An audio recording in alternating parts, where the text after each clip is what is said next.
An introduction to the book of Genesis. Genesis was completed by Moses in the wilderness of Sinai in 1513 BCE. Born in 1593 BCE, Moses was a prophet, leader, judge, historian, and mediator. He wrote the first 5 books of the Bible, called the Pentateuch, as well as Job, Psalm 90, and possibly Psalm 91. The name Genesis means origin or birth. The book explains the origin of the universe and how God prepared the earth for people to live on it. The account also describes the origin of the Israelites and their growth in Egypt until the death of Joseph in 1657 BCE. Genesis has 50 chapters.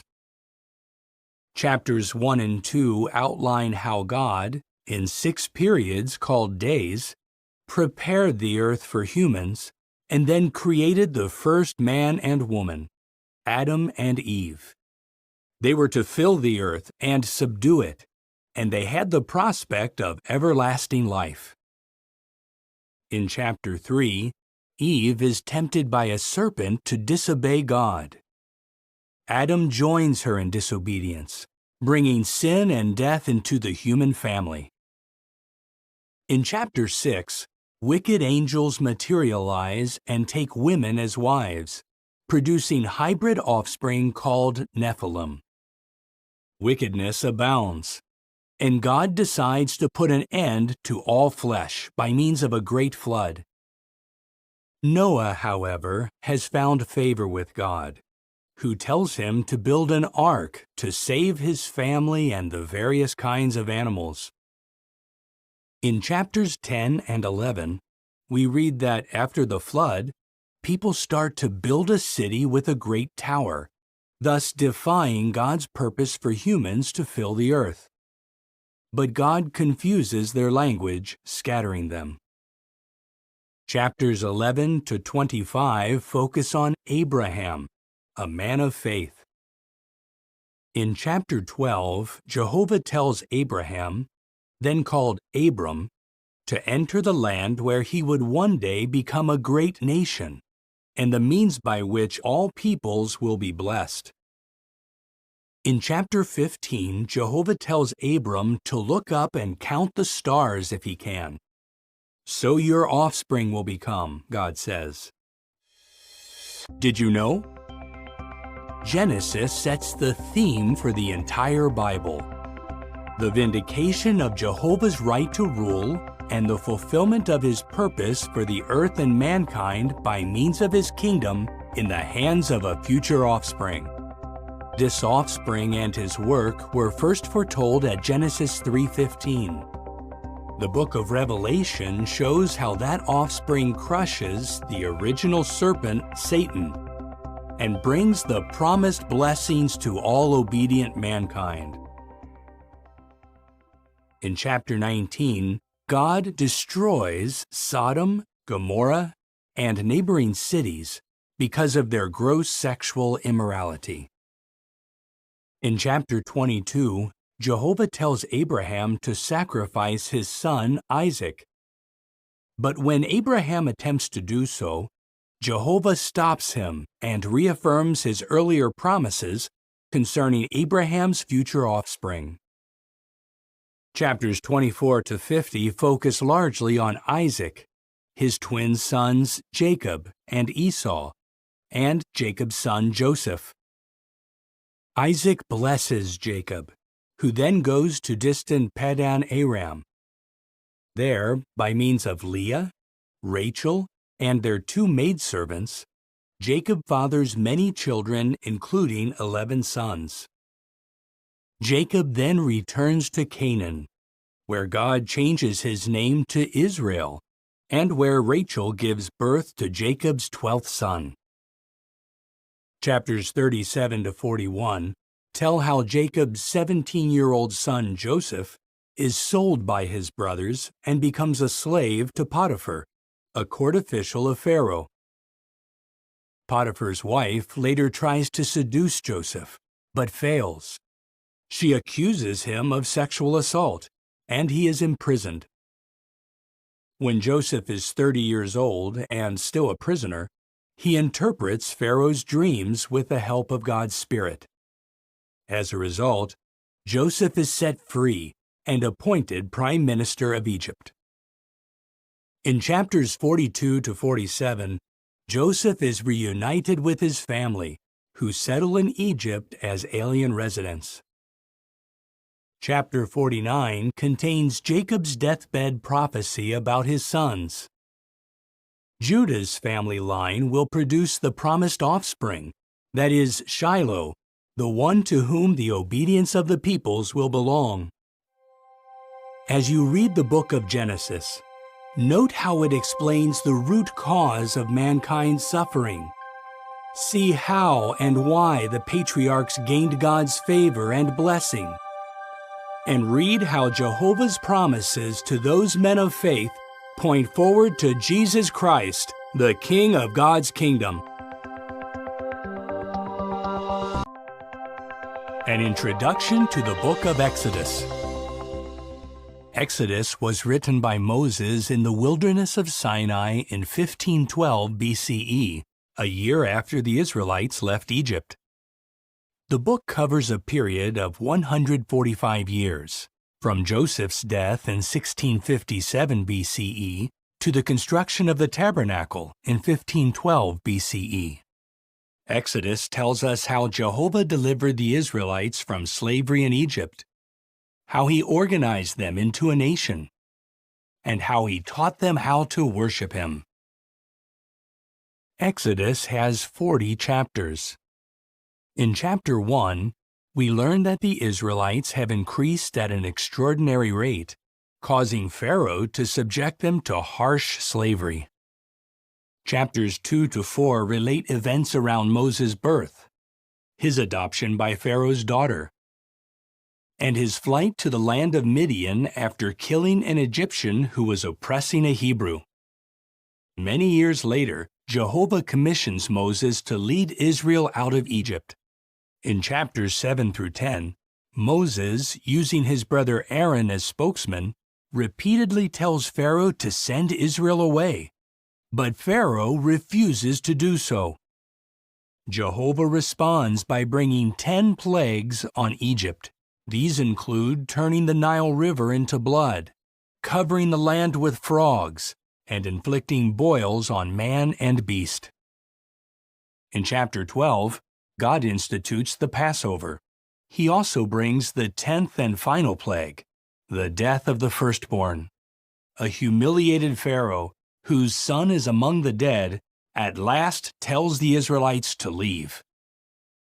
In chapter 13, by means of a pillar of cloud by day and a pillar of fire by night, Jehovah leads his people to freedom. In chapters 14 and 15, Pharaoh foolishly pursues the Israelites, but Jehovah drowns him in the Red Sea along with his military force. Moses and the Israelites then sing a victory song to Jehovah. Did you know? Through Moses, Jehovah told Pharaoh, "For this very reason I have kept you in existence, to show you my power, and to have my name declared in all the earth." God's name did become widely known. Even 40 years later, the people of Canaan, including Rahab of Jericho, recalled the events at the Red Sea. More important, Pharaoh's humiliating end serves notice on all who defy Jehovah, including Satan. In chapter 16, Jehovah provides the Israelites with manna, which becomes their main food during their wilderness trek. In chapter 19, Moses ascends Mount Sinai, where God promises that if the Israelites strictly obey him, they will become to him a kingdom of priests and a holy nation. In chapter 20, the people witness thunder and lightning, the sound of a horn, and smoke coming from Mount Sinai, as God gives the 10 Commandments. In chapter 24, Moses reads the book of the covenant to the people. They respond, "All that Jehovah has spoken we are willing to do." Chapters 25 to 40 deal largely with the priesthood, the construction of the tabernacle, the Ark of the Covenant, the lampstand, and other sacred items. Chapters 28 and 29 focus on the attire of the priests and the installation of the priesthood. The high priest's attire includes an ephod and a turban with a golden plate. Engraved on the plate are the words, "Holiness belongs to Jehovah." In chapter 32, while Moses is on Mount Sinai, the people make a golden calf and worship it with dancing and singing. When Moses returns, he burns and crushes the idol, scatters the powder on the water, and makes the Israelites drink it. In chapter 34, Moses, again on Mount Sinai, hears Jehovah declare his name and attributes.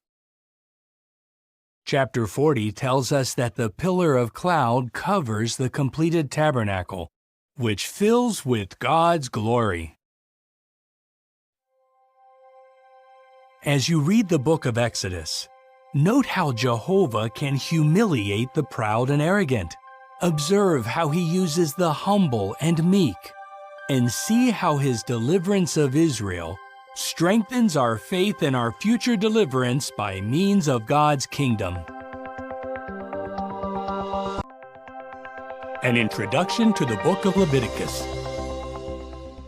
Leviticus was written by Moses in 1512 BCE in the wilderness of Sinai.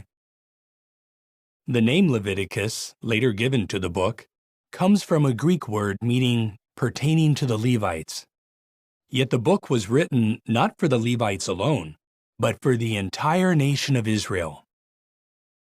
Leviticus covers a period of about 1 month, describing the events immediately following the construction of the tabernacle.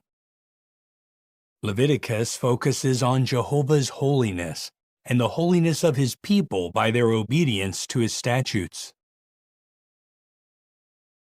Chapters 1 to 7 set out the various laws about offerings to Jehovah. Chapters 8 and 9 cover the installation of the priesthood, the anointing of Aaron as high priest, and Aaron's first offerings to God. In chapter 10, Jehovah puts to death 2 of Aaron's sons, the priests Nadab and Abihu, for offering unauthorized fire or incense. Jehovah then issues the command that priests must not drink alcohol before entering the tent of meeting or tabernacle. Chapters 11 to 15 set out laws about cleanness and uncleanness. In regard to food, Jehovah tells the Israelites which creatures they may and may not eat. Instructions regarding the Day of Atonement are given in chapter 16. Chapters 17 to 20 contain laws on holy conduct. For example, God's people must not eat blood or engage in any form of idolatry or spiritism as the nations around them were doing. They should show consideration for the blind, the deaf, and the foreign resident, and they should treat the elderly with respect. Did you know? The arrangements mentioned in the book of Leviticus were a shadow of the good things to come, as explained in the book of Hebrews. For example, the high priest typifies Jesus Christ. The blood of the animal sacrifices foreshadows the blood of Jesus. The most holy of the tabernacle represents heaven itself, where Jesus appeared before God on our behalf. Chapters 21 and 22 set out rules for the priesthood. For example, those serving as priests must be sound in body, having no physical defects. Chapters 23 and 24 have instructions about festivals and holy days. Jehovah also provides directions regarding the lamps in the tabernacle and the ring-shaped loaves of showbread.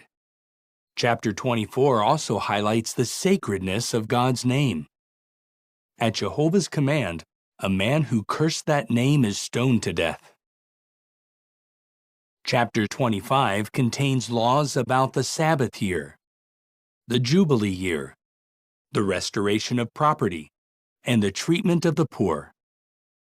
Those who are sold into slavery must be treated kindly as hired workers. Chapter 26 spells out the blessings of obedience to Jehovah and the punishments for disobedience. Chapter 27 closes the book of Leviticus with laws about things vowed to Jehovah and things devoted to Him. As you read the book of Leviticus, note how we should strive to be holy in imitation of Jehovah, why we should deeply respect His holy name, and why we can have confidence that the entire earth will reflect God's holiness under the rule of His Son, the great high priest and king of God's kingdom. An introduction to the book of Numbers. Numbers was written by Moses. He began the writing in the wilderness of Sinai and completed it on the plains of Moab. The narrative covers a period of 38 years and 9 months, from 1512 to 1473 BCE, when Moses finished the writing. Numbers gets its name from the 2 times that Moses numbered the people, first at Mount Sinai and later on the plains of Moab. The book highlights Jehovah's ability to lead His people. It underscores the need to obey God's appointed representatives, and it illustrates the importance of strong faith. Numbers has 36 chapters. In chapters 1 to 4, Israelite males 20 years old and up, except for the Levites, are registered for the army. The Levites are set apart to assist the priests. Chapters 5 to 9 discuss marital faithfulness, quarantining, and service as a Nazirite. In chapter 10, the Israelites pull away from the wilderness of Sinai by their tribal divisions. In chapter 11, the people complain about the manna, a miraculous food provided by Jehovah. In the next chapter, Miriam and Aaron speak against Moses. For this, Miriam is temporarily struck with leprosy and quarantined for 7 days. In chapters 13 and 14, 12 Israelite chieftains, 1 from each tribe, are sent to spy out the land of Canaan. 10 spies bring back a negative report, and the people want to return to Egypt. For this gross lack of faith, the Israelites must wander in the wilderness for 40 years until that generation has died. Did you know? Joshua and Caleb were the only spies who had faith in Jehovah. So they were the only spies who would enter the Promised Land. And they did. Caleb inherited the field and settlements of Hebron. Joshua's inheritance was in the mountainous region of Ephraim, where he died at the age of 110. Chapters 15 to 17 discuss the various offerings for sins, as well as the rebellion and execution of Korah, Dathan, Abiram, and their supporters. In chapter 21, the people again complain about the manna, calling it contemptible bread. In chapters 22 to 24, Moabite king Balak hires Balaam, a greedy non-Israelite, to curse Israel. But Jehovah makes Balaam pronounce blessings. In chapter 25, many of God's people commit sexual immorality with Moabite women. This leads to idolatry and the death of 24,000 Israelites by a scourge from God. In the next chapter, Moses takes the second census. In chapter 27, the daughters of Zelophehad tell Moses that they have no brother to carry on the family inheritance. Jehovah directs that in such situations, a daughter may have that privilege. Then, God commands Moses to ascend a mountain in the region of Abiram to view the Promised Land. Because Moses is soon to die, Jehovah tells him to appoint Joshua to lead Israel into Canaan. Chapters 31 to 36 discuss the apportioning of Canaan and other matters as the Israelites prepare to cross the Jordan River. As you read the book of Numbers, note how Jehovah patiently guides his people. See why we need to obey those appointed to take the lead among us, and reflect on our need for strong faith as we approach a far greater promised land, the new world under God's kingdom. An introduction to the book of Deuteronomy. Deuteronomy was written by Moses on the plains of Moab in 1473 BCE, just before the Israelites entered the Promised Land. The name Deuteronomy means second law, or repetition of the law. However, the book is also an explanation of the law. Deuteronomy urges the Israelites to love and obey Jehovah in the land he is about to give them. The book consists primarily of 4 discourses, a song, and a blessing by Moses. In the first discourse, found in chapters 1 to 4, Moses reviews Israel's history after the Exodus and urges the people to remember what Jehovah has done for them. For example, Moses reminds them that Jehovah eliminated the faithless and cowardly generation that, 40 years earlier, feared the inhabitants of Canaan. In the second discourse, contained in chapters 5 to 26, Moses exhorts the people to obey God's commandments, not out of mere duty, but because they love Him with all their heart, soul, and strength. Did you know?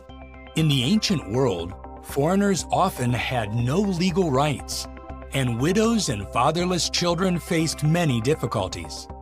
In Israel, however, Jehovah's law applied to and benefited all, including foreigners, widows, and fatherless children. Jehovah loves these individuals, and His people should love them too. In chapter 7, Moses tells the Israelites that Jehovah will clear away the nations in the Promised Land, which are more populous and mightier than Israel. In chapter 8, Moses describes Israel's inheritance as a good land, with streams of water, wheat, barley, grapevines, fig trees, pomegranates, olive oil, and honey. But it is a land filled with false worship. So in chapter 12, the Israelites are commanded to pull down the altars to false gods, to shatter the sacred pillars, to burn the sacred poles, and to cut down the graven images.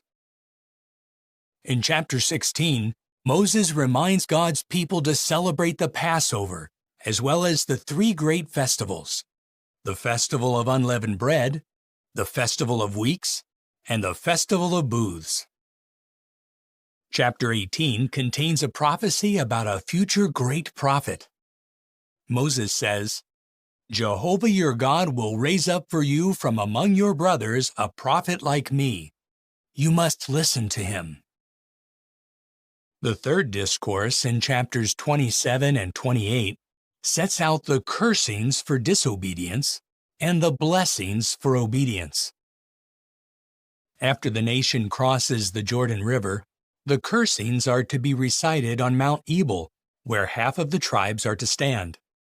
The other tribes are to stand on Mount Gerizim and bless the people. Chapters 29 and 30 contain Moses' fourth discourse, in which he makes a covenant with the people, telling them to choose life by obeying Jehovah.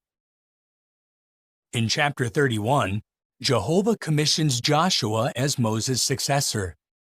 Joshua should be courageous and strong as he leads the nation into its God-given land. Chapter 32 records the Song of Moses, which powerfully extols God's faithfulness in contrast with the Israelites' unfaithfulness. In chapter 33, we read the blessing that Moses pronounced on the Israelites before his death.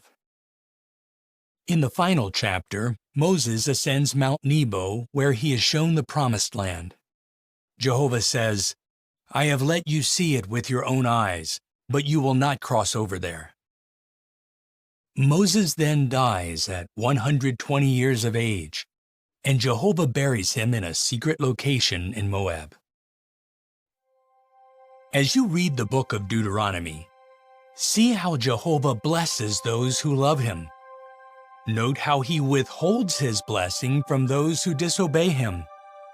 And discern how the principles behind God's law are reflected in the teachings of Jesus, the prophet like Moses, who is also the king of God's kingdom. An introduction to the book of Joshua.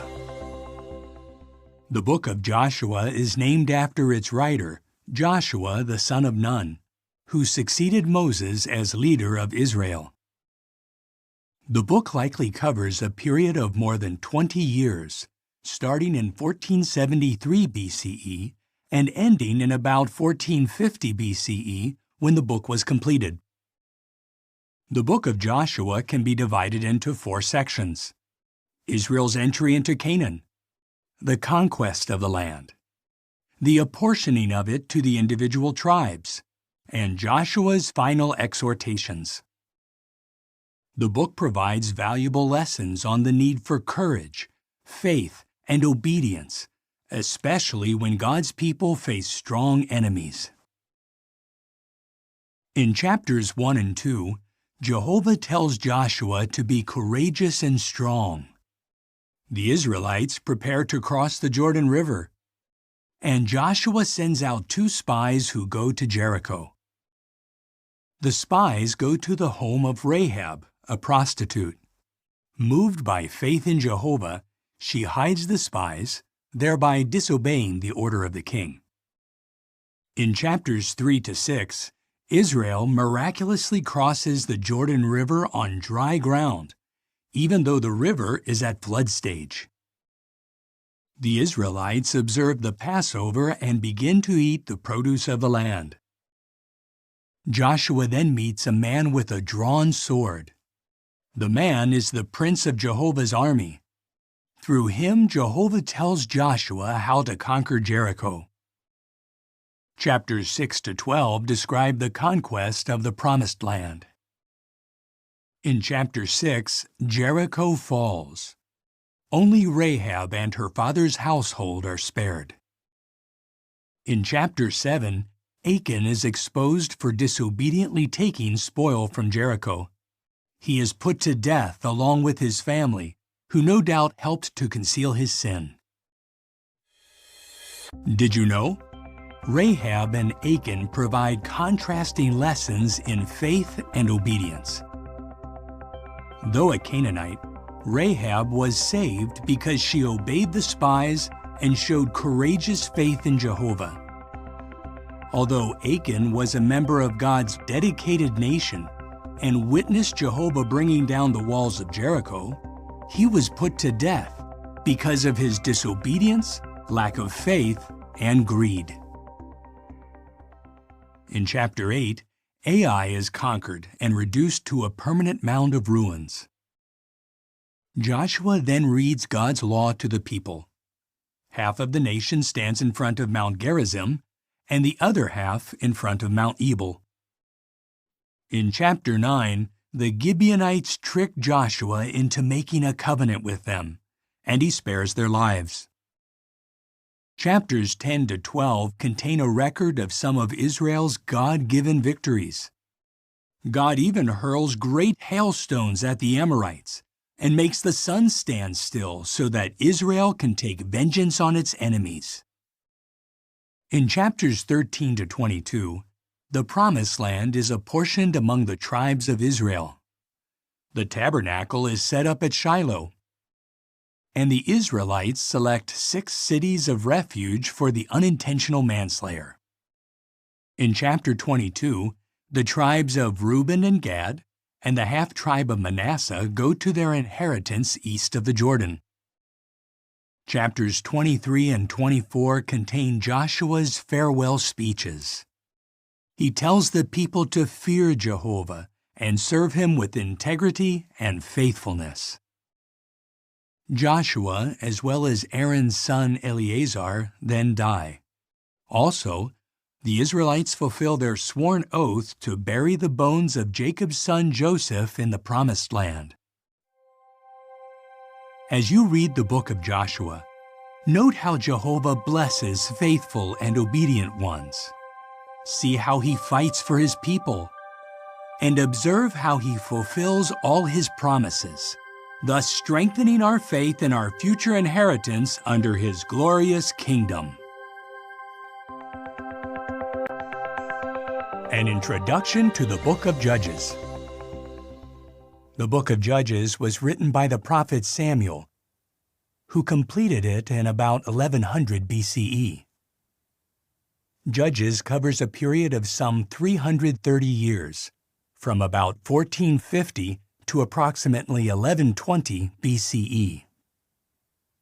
The book primarily discusses the exploits of the judges, whom Jehovah used to deliver his people from oppression. In chapter 1, we read that the Israelites do not drive out all the pagan inhabitants of the land. Instead, they subject some of them to forced labor. In chapter 2, an angel warns the Israelites that because they have not listened to Jehovah, the remaining people of the land will ensnare them in false worship. In chapters 3 to 16, we see that the angel's words begin to be fulfilled after the death of Joshua and his generation. In an often repeated cycle, the Israelites take up false worship. Jehovah abandons them to their foes. The people cry out for help, and Jehovah raises up judges to deliver them.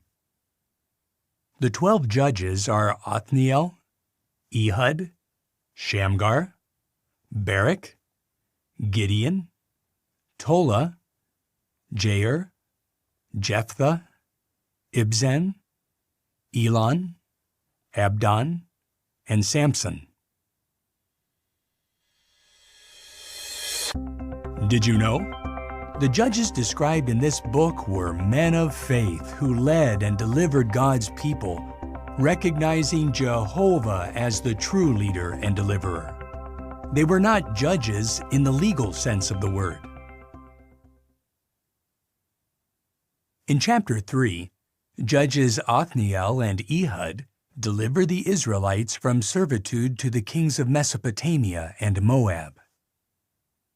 In chapter 4, a prophetess named Deborah sends for a man of faith named Barak. She tells him that Jehovah will grant him victory over Sisera, the chief of the army of Canaanite king Jabin, who is oppressing Israel. Jehovah gives Sisera's entire army into the hands of Barak. Not so much as one man remains. Sisera himself is executed by a woman named Jael. In chapters 6 to 8, Jehovah uses Judge Gideon and just 300 men to take the lead in delivering Israel from Midianite oppression. Chapters 11 and 12 discuss the exploits of Judge Jephthah. With Jehovah's help, he subdues the Ammonites who, along with the Philistines, had oppressed Israel for 18 years. Chapters 13 to 16 describe the exploits of Judge Samson, a Nazirite to whom Jehovah gives extraordinary physical strength. Samson takes the lead in saving Israel out of the hand of the Philistines. The events in chapters 17 to 21 fit an earlier period of time. In chapter 17, a man in Ephraim named Micah, who has a house of gods, hires a young Levite named Jonathan to serve as his priest. Jonathan, however, is not of the priestly family. In chapter 18, hundreds of Danites who are on their way to conquer land for their tribe make a stop at Micah's house. They steal his gods and take Jonathan to be their priest. In chapters 19 and 20, men of the Benjaminite city of Gibeah commit sex crimes against the concubine of a Levite. The Benjaminites fail to hand over the guilty men, so the other tribes war against Benjamin, almost wiping out the tribe. As you read the book of Judges, note the harm that can come to those who leave Jehovah.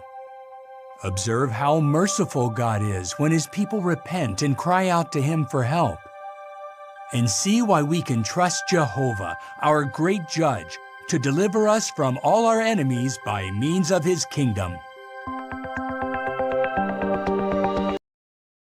An introduction to the book of Ruth.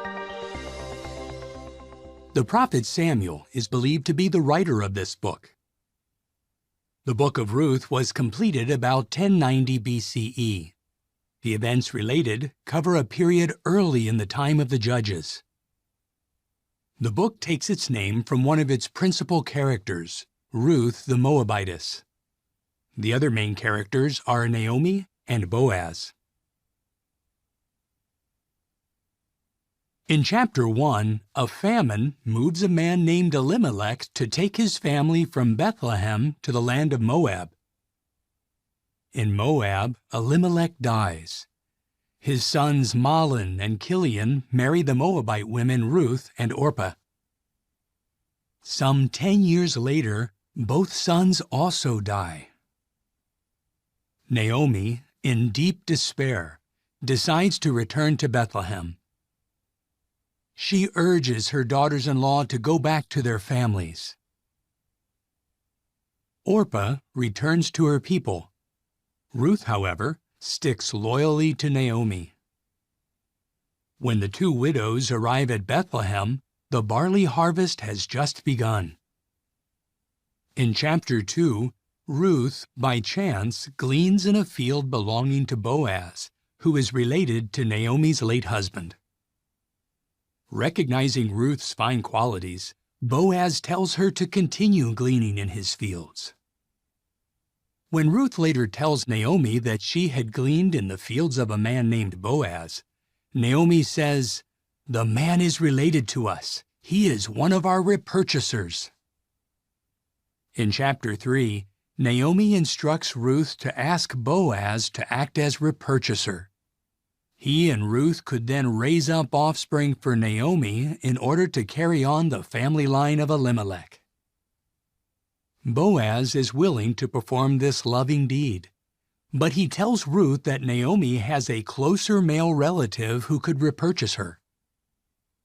In chapter 4, Boaz goes to the Bethlehem city gate where he meets with the other male relative, who is referred to as so-and-so. When the relative, in the presence of 10 city elders, learns of his obligations, he declines to help. Boaz then publicly accepts the responsibilities of repurchaser. Boaz now marries Ruth, and they have a son, whom the neighbor women name Obed.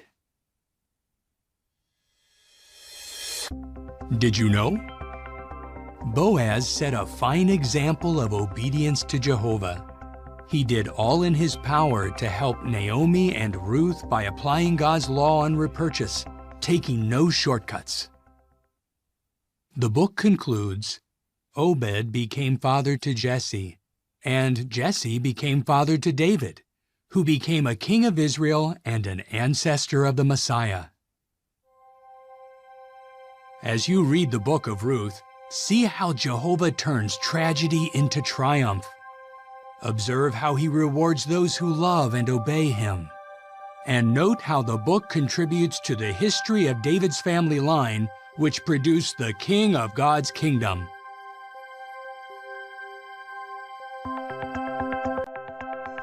An introduction to 1 Samuel. In the original Hebrew canon, 1 and 2 Samuel were one volume. The writing is attributed to the prophets Samuel, Gad, and Nathan, Samuel penning the first 24 chapters. 1 Samuel covers a period of just over 100 years, from about 1180 to 1078 BCE, roughly when the writing was completed. The book is largely about 4 leaders in Israel: High Priest Eli, the prophet Samuel, King Saul, and David. In chapter 1, a barren woman named Hannah begs Jehovah for a son, promising to devote him to God's service. God answers her prayer. When her child Samuel is weaned, she places him in the care of High Priest Eli in Shiloh. In chapter 3, Jehovah tells young Samuel to deliver a judgment message against Eli's house because he has failed to rebuke his wicked sons. In chapter 4, Philistines capture the Ark of the Covenant at Israel's army camp and slay Eli's 2 sons, Hophni and Phinehas. When 98-year-old Eli hears the news, he falls backward and dies. In chapters 5 through 7, the Philistines return the ark to Israel after suffering a series of heavy punishments from Jehovah. In the next chapter, the Israelites faithlessly demand a king. In chapter 9, Jehovah tells Samuel to anoint Saul of the tribe of Benjamin as leader of Israel. Chapter 11 shows that Saul starts out well, but before long he becomes disobedient. In chapter 13, he presumptuously offers up a burnt sacrifice. In chapter 15, he defeats the Amalekites, but disobediently spares King Agag and the best of the herd and the flock. To obey is better than a sacrifice, Samuel says. He then tells Saul that God has rejected him from being king. In chapter 16, Samuel anoints David, a son of Jesse, to be the next king. In the next chapter, David, with just a sling and a stone, kills the giant Goliath, a champion of the Philistines. Chapter 18 records the start of a lifelong friendship between David and Saul's son Jonathan. Seeing David's courage, Saul puts him in charge of the fighting men. David's campaigns are so successful that he receives more praise than Saul, who becomes filled with murderous envy. In chapter 19, David flees for his life, remaining a fugitive until Saul's death. Did you know? 1 Samuel has valuable lessons about faith and obedience. Eli and Saul disobeyed Jehovah and came to a tragic end. Samuel and David, however, served God faithfully from their youth, thus enjoying his blessing throughout their lives. In chapters 24 and 26, David has opportunities to kill Saul, but he refuses to harm Jehovah's anointed. In chapter 25, Samuel dies, and all Israel mourns. David, now in the wilderness of Paran, sends 10 of his young men to a wealthy sheep owner called Nabal to ask for provisions. When Nabal insolently refuses to help, David prepares to take revenge. However, Nabal's wife, Abigail, quickly goes to David with provisions and averts tragedy. In chapter 31, 1 Samuel closes with the death of Saul and 3 of his sons, who are buried under a tamarisk tree in Jabesh Gilead. As you read 1 Samuel, note how Eli and Saul brought disgrace upon themselves. See why Jehovah loved Samuel and David. And read how God built for David a lasting house, which eventually led to the Messiah, the King of God's kingdom. An introduction to 2 Samuel. In the original Hebrew canon, 1 and 2 Samuel were one volume. The prophets Gad and Nathan, who completed the writing of 1 Samuel, wrote all of 2 Samuel. The narrative covers a period of some 37 years, from 1077 to about 1040 BCE, when the writing was completed. 2 Samuel begins shortly after the death of King Saul and concludes just before the death of King David. The book is an intimate and honest account of David's life, as he sought to follow Jehovah with all his heart. In chapter 1, David receives tragic news. Saul and his son Jonathan have died in battle. Deeply grieved, David composes a dirge and calls it the bow. The rest of 2 Samuel can be divided into two sections. Chapters 2 to 4 cover David's kingship over Judah. Chapters 5 to 24 cover his rule over all Israel. In chapter 2, David goes to Hebron, where he is made king over the tribe of Judah. Meanwhile, Saul's army chief Abner makes Saul's son Ishbosheth king over the other tribes. In chapters 3 and 4, however, Abner and Ishbosheth are put to death, and in the following chapter, the people make David king over all Israel. David then captures the Jebusite stronghold of Zion and moves his capital there from Hebron. Zion becomes known also as the City of David. In chapter 6, David has the Ark of the Covenant brought to Jerusalem. In chapter 7, David tells Nathan that he would like to build a house or temple for Jehovah, but God gives this privilege to a future son of the king. However, out of love for David, Jehovah makes a covenant with him for an everlasting kingdom. Chapters 8 and 10 tell about David's victories over the Amalekites, Moabites, Philistines, and other enemies. Chapter 11 brings us to one of the darkest periods in David's life. He commits adultery with Bathsheba. She becomes pregnant, and David has her husband Uriah killed in battle. In chapter 12, Nathan, at Jehovah's direction, reproves David. He also says that calamity will befall David's house, and that Bathsheba's newborn son will die. Bathsheba, who is now David's wife, becomes pregnant again and gives birth to Solomon. In chapters 13 to 18, the foretold calamities on David's house begin. David's son Absalom conspires to usurp the throne, and David is forced to flee Jerusalem. In chapter 18, David's men defeat Absalom's, and Joab puts Absalom to death. Did you know? 2 Samuel powerfully illustrates the Bible's honesty. Even the failings of Israel's great leaders are openly exposed. We also see that truly repentant sinners, while reaping what they have sown, can be forgiven. In chapter 23, David humbly acknowledges, "The Spirit of Jehovah spoke through me. His word was on my tongue." In chapter 24, David is incited to register the nation. This bad act angers Jehovah, who brings a scourge on the people.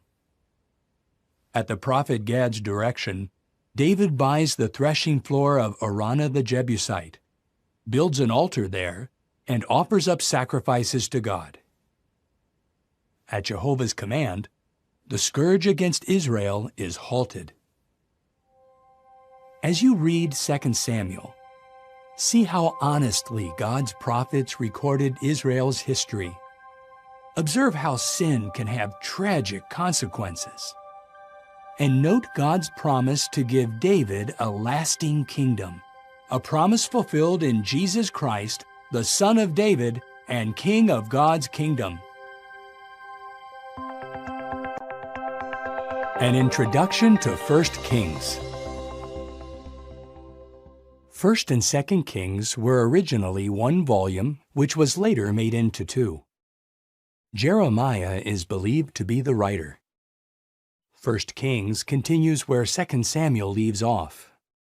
The account covers a period of some 129 years, beginning about 1040 BCE with King David's final days, and ending in about 911 BCE, when King Jehoshaphat dies. In the first part of the book, after the death of King David, Israel enjoys peace and prosperity under Solomon's rule. In the second part, false worship takes root, and Israel is split into two kingdoms. In chapter 1, Solomon is anointed as king. In chapter 3, Jehovah blesses King Solomon with extraordinary wisdom, along with riches and glory. In chapter 4, God's people prosper under Solomon's rule. Chapters 5 through 8 discuss the construction of the temple, the making of its utensils, and Solomon's dedication prayer. In chapter 10, the Queen of Sheba hears a report about Solomon and then travels to Jerusalem to see him. After observing the king's wisdom and prosperity, she says, "Look, I had not been told the half." In chapter 11, Solomon, in disobedience to Jehovah, loved many foreign women. These pagan wives gradually incline Solomon's heart to worship other gods, including Ashtoreth and Milcom. After reigning for 40 years, Solomon dies, and his son Rehoboam takes the throne. In chapter 12, Rehoboam promises to add to the already heavy burden on the people. 10 tribes revolt and make Jeroboam their king. Rehoboam is left with the tribes of Judah and Benjamin. Jeroboam sets up the worship of golden calves to discourage his subjects from worshiping in Jerusalem. Idolatry becomes entrenched in the northern kingdom, and this leads to oppression, power struggles, and assassinations. In chapters 14 and 15, Rehoboam and Abijam after him allow false worship to take root in the southern kingdom. Did you know? About 33 years after Solomon inaugurated the temple, Jehovah allowed Pharaoh Shishak to plunder its treasures. This shows that Jehovah is pleased not by impressive buildings, but by pure worship. In chapter 15, Asa becomes king in Jerusalem, and he does what is right in God's eyes. He is succeeded by his son Jehoshaphat, who imitates his good example. The next chapter mentions a number of wicked kings in the northern kingdom. These include Ahab, who marries the pagan princess Jezebel. She and her husband bring Baal worship into the kingdom. In chapter 18, the prophet Elijah proposes a test on Mount Carmel to show who is the true God, Jehovah or Baal. Jehovah demonstrates that he is the true God. In chapter 19, Elijah flees for his life when he receives a death threat from Jezebel. Jehovah appears to Elijah at Mount Horeb and comforts him in a calm, low voice. He gives Elijah further assignments. In the final chapter, Ahab disregards the prophet Micaiah's warning against fighting Syria. As a result, Ahab is killed in battle. His son Ahaziah takes the throne in Israel. Later, Jehoshaphat also dies, and his son Jehoram becomes king in Judah. As you read 1 Kings, note how false worship leads to great suffering. See how true worship promotes peace and happiness. And take comfort that Solomon's wisdom pales in comparison to that of Jesus Christ, the incorruptible King of God's kingdom. An Introduction to the Book of Ezra. The book was written by Ezra, a priest from the family line of Aaron. Ezra was a man of faith who made a diligent study of the Scriptures, and as a priest, had the responsibility to teach God's Word to others. He was also a skilled copyist, a job that required meticulous attention to detail. This thoroughly researched account picks up right where he concluded the book of 2 Chronicles, following the Jewish captivity in Babylon. He wrote this book in about 460 BCE in Jerusalem. Did you know? The books of Ezra and Nehemiah were combined on one scroll. Later, though, the scroll was divided into the two books we have in our Bibles today. The book of Ezra contains 10 chapters. Chapters 1 through 6 describe the return of a small group of Jews to Jerusalem. In 537 BCE, they rebuilt the altar and celebrated the Festival of Booths, thus ending the 70-year desolation. In the following year, the foundation of the temple was laid. And although opposition halted the work for a time, the house of Jehovah was completed by 515 BCE. In chapters 7 to 10, we jump forward almost 50 years to 468 BCE as Ezra recounts his own perilous journey to Jerusalem. Upon arrival, Ezra was shocked to find that serious sins have taken place among the Jews. He approached Jehovah in public prayer, and action was taken to restore the spiritual condition of the people. As you read the book of Ezra, take note of how Jehovah fulfilled his promise to free his people from exile in Babylon and to restore true worship in Jerusalem. Important steps leading to the appearance of the Messiah. An introduction to the book of Nehemiah. Nehemiah was a faithful Jewish man who served in the royal Persian court of Shushan. He had the high-ranking position of cupbearer to King Artaxerxes. Sometime after 443 BCE, the book of Nehemiah was written in Jerusalem. It begins by describing events that happened about 12 years after those in Ezra's account. The book contains 13 chapters that cover events that began in 456 BCE to sometime after 443 BCE. However, the first 12 chapters focus on what took place just within the first year. The events in chapters 1 and 2 began to take place near the end of 456 BCE. Men from Jerusalem told Nehemiah about the deplorable condition of the city's walls and gates. Nehemiah prayed to God for direction. In answer to Nehemiah's prayer, the Persian king sent him to Jerusalem as governor and granted him permission to rebuild the walls. Upon arrival, Nehemiah inspected the city walls. He then gathered the people and announced his mission with the words, "Let us rebuild the walls of Jerusalem." The mission to rebuild Jerusalem marked the beginning of the 70 weeks of years mentioned in Daniel's prophecy. At the end of 69 weeks of years, the Messiah would appear. Chapters 3 to 6 recount the rebuilding of Jerusalem's walls and gates despite enemy opposition. Did you know? A large workforce of men and women repaired Jerusalem's walls in just 52 days.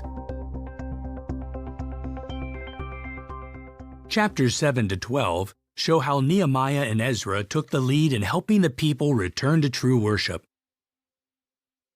The people gathered to hear the law being read and explained.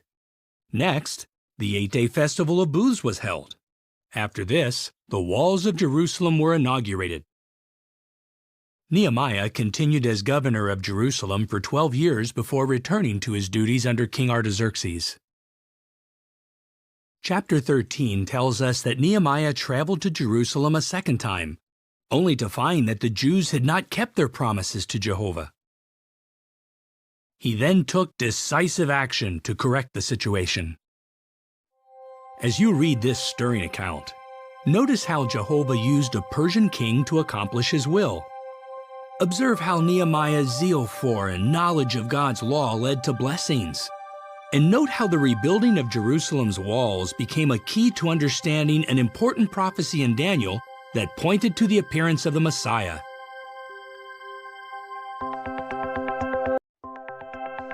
An introduction to the book of Esther. Esther is the second of two Bible books bearing a woman's name. The Jewish woman Esther is featured prominently in the account, which was most likely written by Mordecai, Esther's older cousin. When Esther was orphaned, Mordecai became her guardian. Esther and Mordecai became part of the court of King Ahasuerus. The royal court was in Shushan. The city of Shushan was located in the heart of the Persian Empire, which spanned from India to Ethiopia. The book of Esther records events that began in 493 BCE. It was written about 475 BCE and completed before the books of Ezra and Nehemiah were written.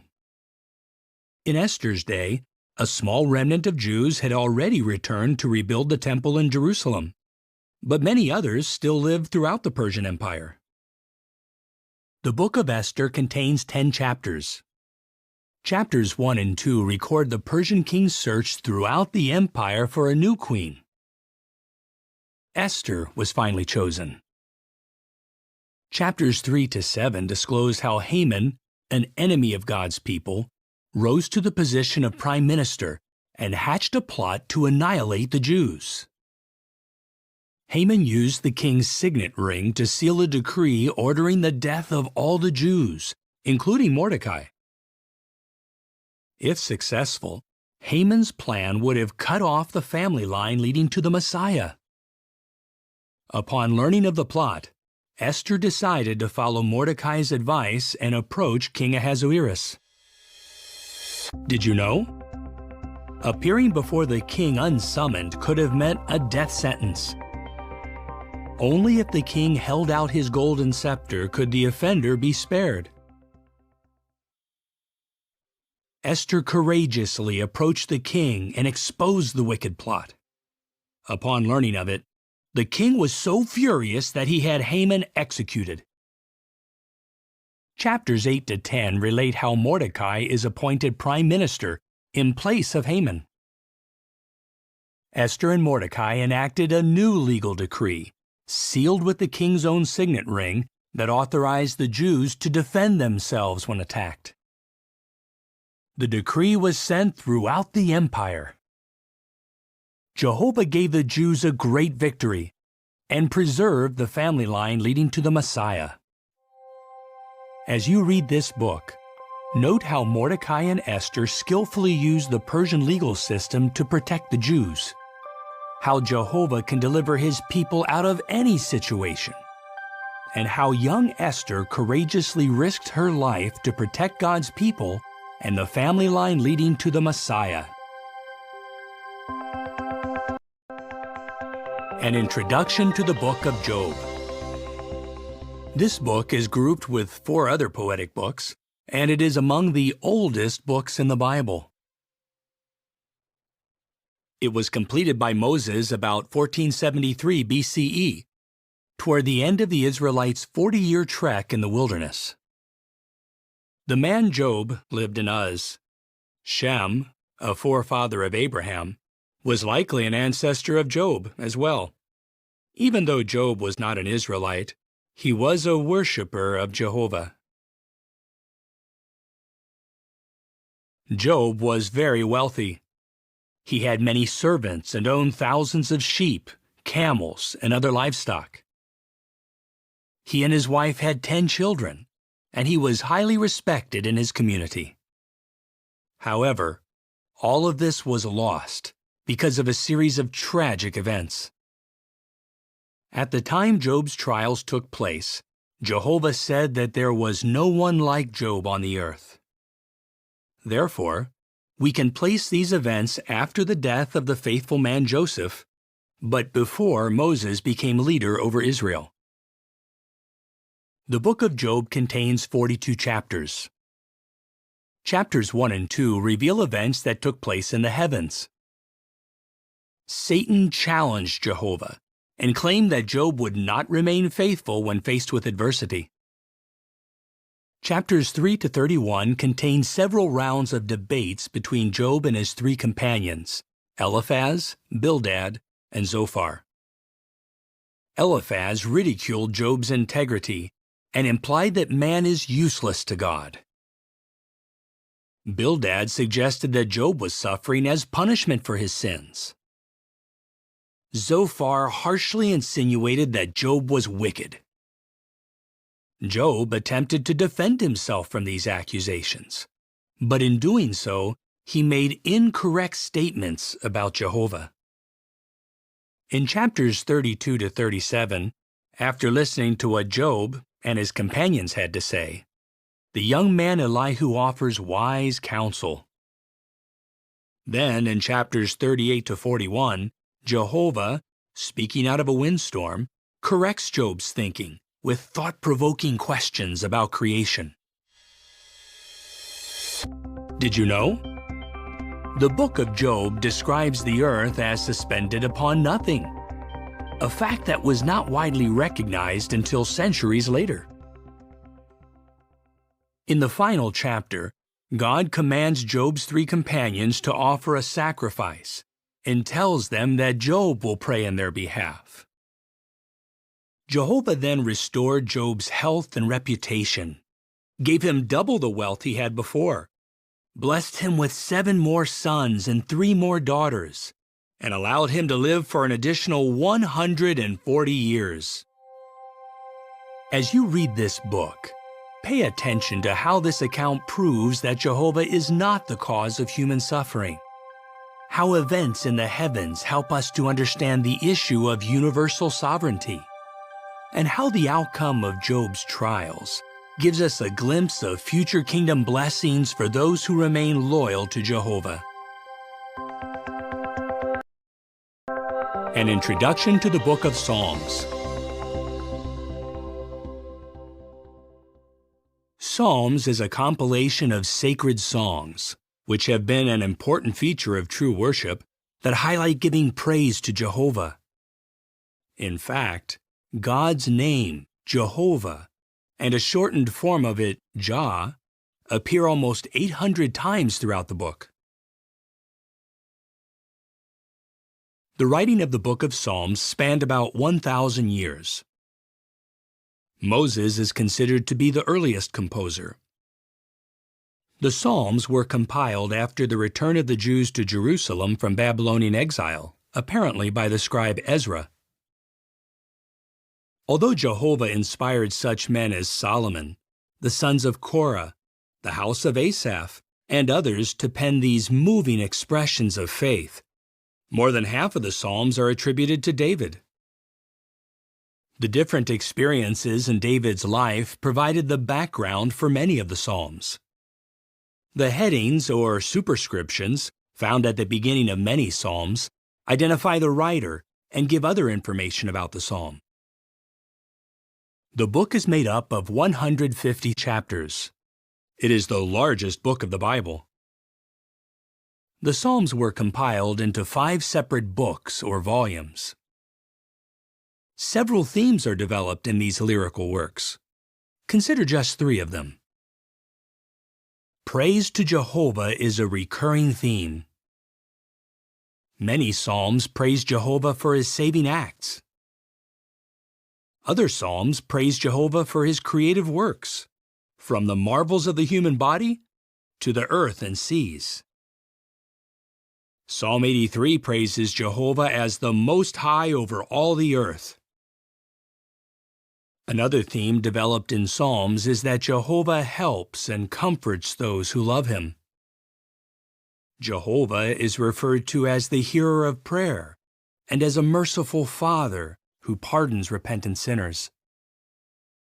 Psalm 23 describes Jehovah as a loving shepherd who guides, protects, and cares for his people. An additional theme is that Jehovah will transform the earth into a paradise by means of the Messianic kingdom. This kingdom will remove all wickedness and bring peace to the earth. Certain psalms are grouped together. For example, Psalms 113 to 118 form the group called the Hallel Psalms. Did you know? It is likely that Jesus and his disciples sang these very psalms after the Lord's evening meal. Psalms 120 to 134 are called the Songs of the Ascents. Many believe these psalms were sung as the Israelites ascended to Jerusalem to attend the 3 great annual festivals. The last 5 psalms form a group in which each begins and ends with the words, "Praise Jah." An important feature of Psalms is that it contains numerous prophecies about the Messiah. Jesus himself said, "All the things written about me in the Psalms must be fulfilled." As you read the book of Psalms, take note of how it supports Jehovah's sovereignty, how Jehovah helps and comforts those who love him, and how Jehovah will transform the earth into a paradise by means of his messianic kingdom.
An introduction to the book of Ecclesiastes. King Solomon, who ruled over Israel from Jerusalem, wrote this book. Ecclesiastes was completed many years into Solomon's reign, but before his fall into idolatry. Ecclesiastes contains 12 chapters. In chapter 1, Solomon discusses the futility of human activity. In chapter 2, he looks for meaning in life by evaluating his many pursuits. Solomon writes that pursuing wealth and magnificent accomplishments is like chasing after the wind. Chapters 3 to 6 present observations by Solomon that help us cultivate godly wisdom. He shows that there is an appointed time for everything. He encourages hard work, and he extols the benefits of friendship. He refers to the enjoyment of food and the rejoicing over one's work as the gift of God. Chapters 7 to 11 provide a sobering discussion of life in this world. Solomon observes that life is short, and that man needs to use his time, energy, and resources in the best way possible. This will help him make a good name or reputation with God. Did you know? Solomon alluded to the Earth's water cycle centuries before scientists understood this process. In chapter 12, he encourages young ones to make wise choices before the challenges of old age arrive. Then he sums up all that he discussed with the words, "Fear the true God and keep his commandments, for this is the whole obligation of man." As you meditate on the book of Ecclesiastes, note which pursuits are futile and which are worthwhile. How godly wisdom helps us enjoy the gift of life, and how cultivating a relationship with God leads to a truly meaningful life under the rule of God's kingdom.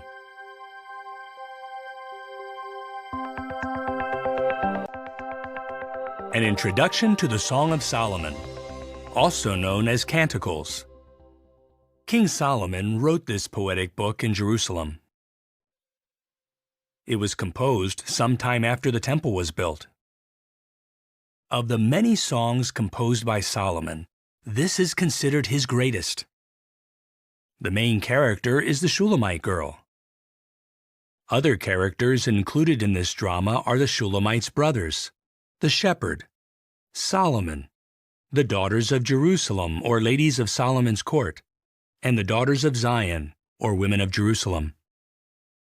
The song is presented through a series of conversations in which the speakers are constantly changing. Although the characters speaking are not named, they can be identified by what they say or what is said to them. The Song of Solomon consists of 8 chapters. Chapters 1 and 2 contain events that take place near the town of Shunem, which was also called Shulam. The Shulamite girl is brought into Solomon's camp, but she resists his advances and declares that she can love only her dear shepherd. Did you know? Shunem was the birthplace of David's nurse Abishag, and the place where the prophet Elisha often stayed with a family. Chapters 3 to 8 describe events that take place in Jerusalem. Solomon returns to his court, taking the Shulamite with him in an effort to impress her. The Shulamite tells the daughters of Jerusalem, or ladies of Solomon's court, not to arouse love in her for Solomon. The shepherd follows the Shulamite to Jerusalem and strengthens her with warm expressions of endearment. We should keep in mind the ancient Eastern setting of this song in order to appreciate the poetic expressions of endearment that may seem unusual today. The shepherd compares the Shulamite's eyes to those of a dove, her hair to a flock of goats, and her cheeks to a segment of pomegranate. Solomon approaches her again with flattering words, but she continues to reject his advances. In chapter 8, the Shulamite girl returns to her home. Having proved her exclusive devotion, she is reunited with her dear shepherd. Their unfailing love is described as the flame of Jah because Jehovah is the originator of true love. As you read this book, note the chasteness of the Shulamite girl, her loyalty to the shepherd, and how true love originates with Jehovah, whose sovereignty is based on love.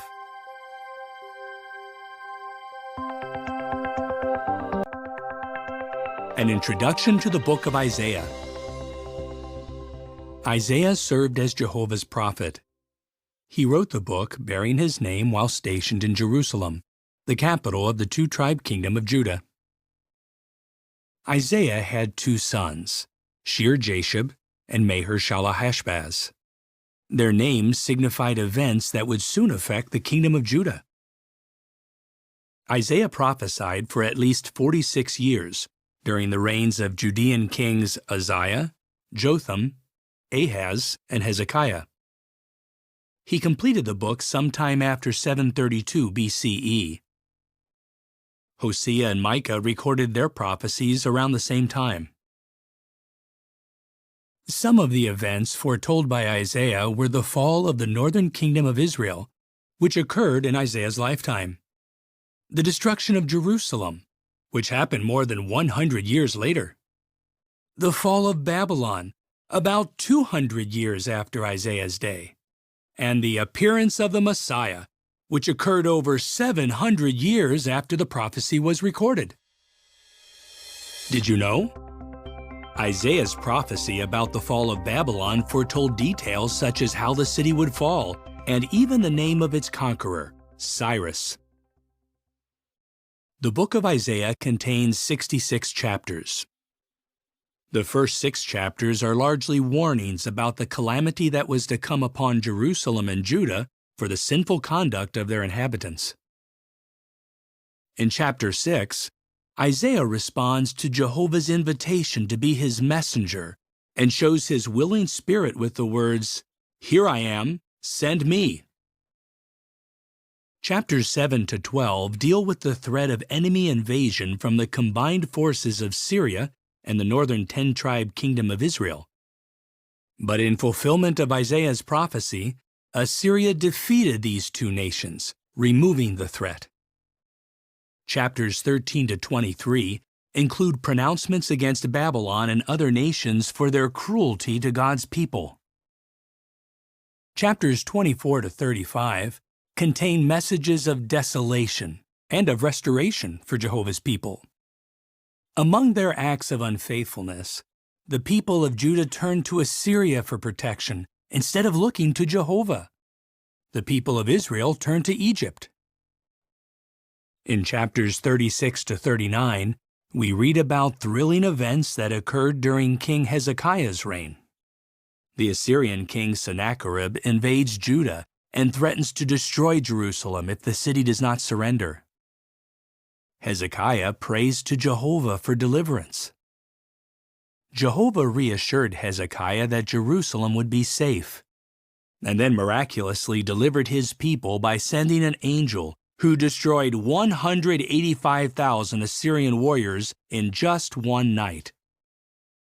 Despite this deliverance, Judah's sins would eventually lead to Jerusalem's destruction and the Jews' exile in Babylon. In chapters 40 to 66, Jehovah comforts his people and promises to restore true worship to Jerusalem after they return from exile. You will notice that often Isaiah's prophecy focuses on God's kingdom, in which the Messiah rules and restores true worship forever. Isaiah foretold many details about the Messiah. For example, that he would be born of a virgin, come from the family line of David, reside in Galilee, and cure the sick. Jesus Christ and his apostles quoted Isaiah's prophecy more than any other to make clear the identification of the Messiah.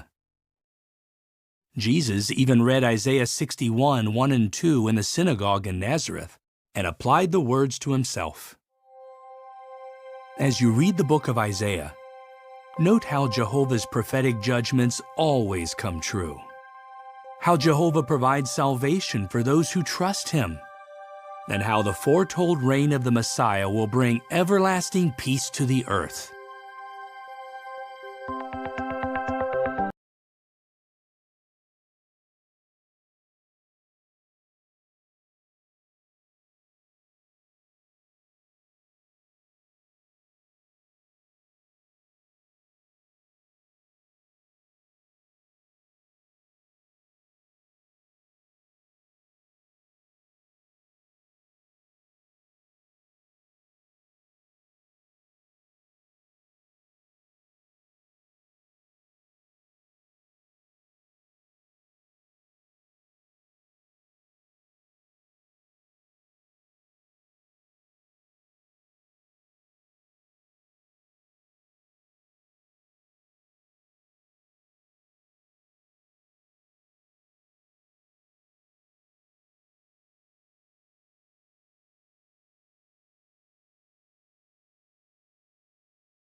An introduction to the Book of Lamentations. The prophet Jeremiah composed the Book of Lamentations shortly after witnessing the siege and destruction of Jerusalem by Babylon in 607 BCE. Jeremiah expresses deep sadness over the catastrophe that befell Jerusalem. The book is organized into 5 chapters, or poems. In chapter 1, the city of Jerusalem is described as a princess who is desolated by her enemies and becomes an abandoned widow and slave on account of her many sins. Chapter 2 reveals that it was Jehovah himself who brought about Jerusalem's destruction. Those who pass by its ruined walls are amazed at the complete devastation.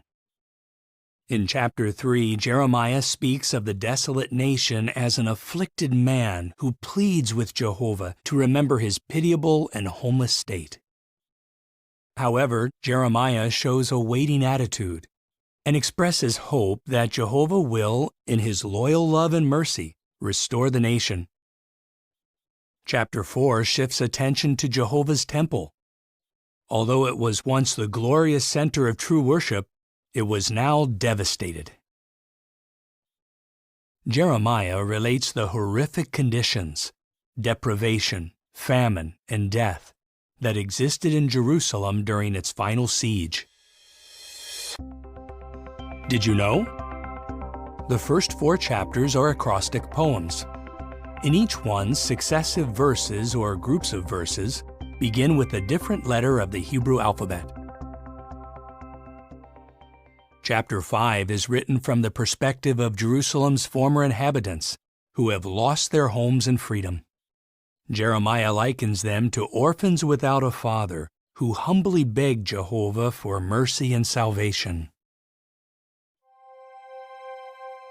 As you consider the 5 poems of Lamentations, notice how rebellion brings divine judgment, how repentance leads to divine mercy, and how sorrow will give way to rejoicing under the rule of God's kingdom.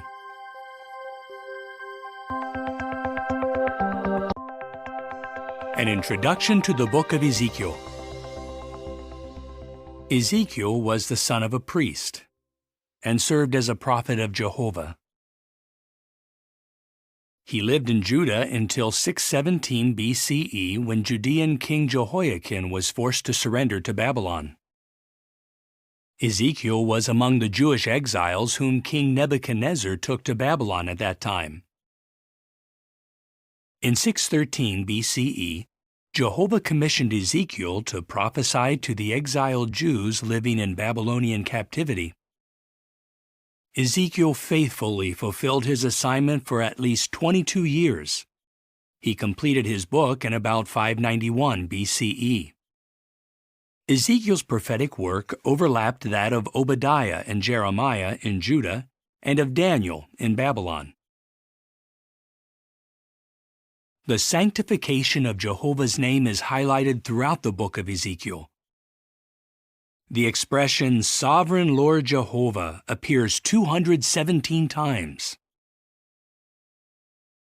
The book of Ezekiel has 48 chapters. In chapters 1 to 3, we read about the awe-inspiring visions Ezekiel sees by the river Kibar. During an intense windstorm, Ezekiel beholds 4 magnificent living creatures, or cherubs. Each one has 4 faces, that of a man, a lion, a bull, and an eagle. These faces reflect attributes that Jehovah possesses. Ezekiel is awed by a vision of the heavenly part of Jehovah's organization, which is represented by a celestial chariot directed by God's Spirit. Chapters 4 to 24 contain Jehovah's judgment against Jerusalem and her rebellious, idolatrous people. Ezekiel often communicated Jehovah's prophecies by means of symbolic actions. For example, Jehovah had Ezekiel engrave the city of Jerusalem on a brick and stage a mock siege against it. As a sign of the coming siege, He laid on his side for 430 days. In chapters 25 to 32, Jehovah turns his attention to the surrounding nations. They receive an adverse judgment because of their opposition to his people. Through Ezekiel, Jehovah foretells destruction for the city of Tyre and her king. Did you know? The prophecy against Tyre was fulfilled in 2 stages. Years after Nebuchadnezzar devastated the mainland city, Alexander the Great completed the destruction by building a causeway to the island city of Tyre, using the rubble remaining from Nebuchadnezzar's conquest. Chapters 33 to 48 contain a message of hope and of the restoration of pure worship. In chapters 40 to 48, we read of Jehovah giving Ezekiel a vision of a temple. This vision of the temple underscores Jehovah's high standards for true worship. As you study this prophetic book, take note of Jehovah's awe-inspiring qualities, Ezekiel's unswerving obedience to his instructions, and Jehovah's promise to unite all mankind in pure worship by means of the kingdom.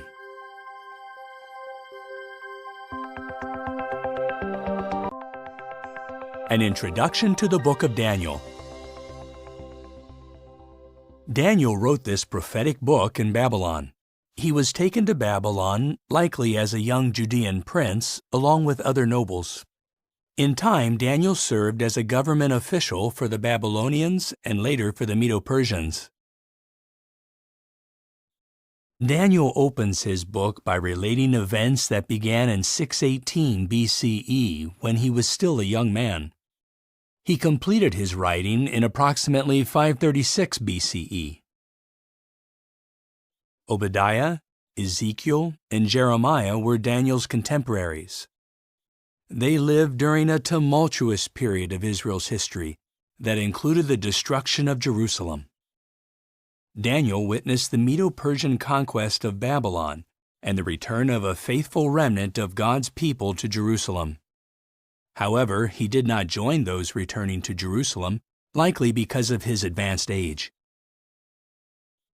The book of Daniel has 12 chapters. Chapters 1 to 6 record in chronological order the experiences of Daniel and those of his 3 companions. Chapters 7 to 12 contain Daniel's account of prophetic dreams and visions that he received by inspiration.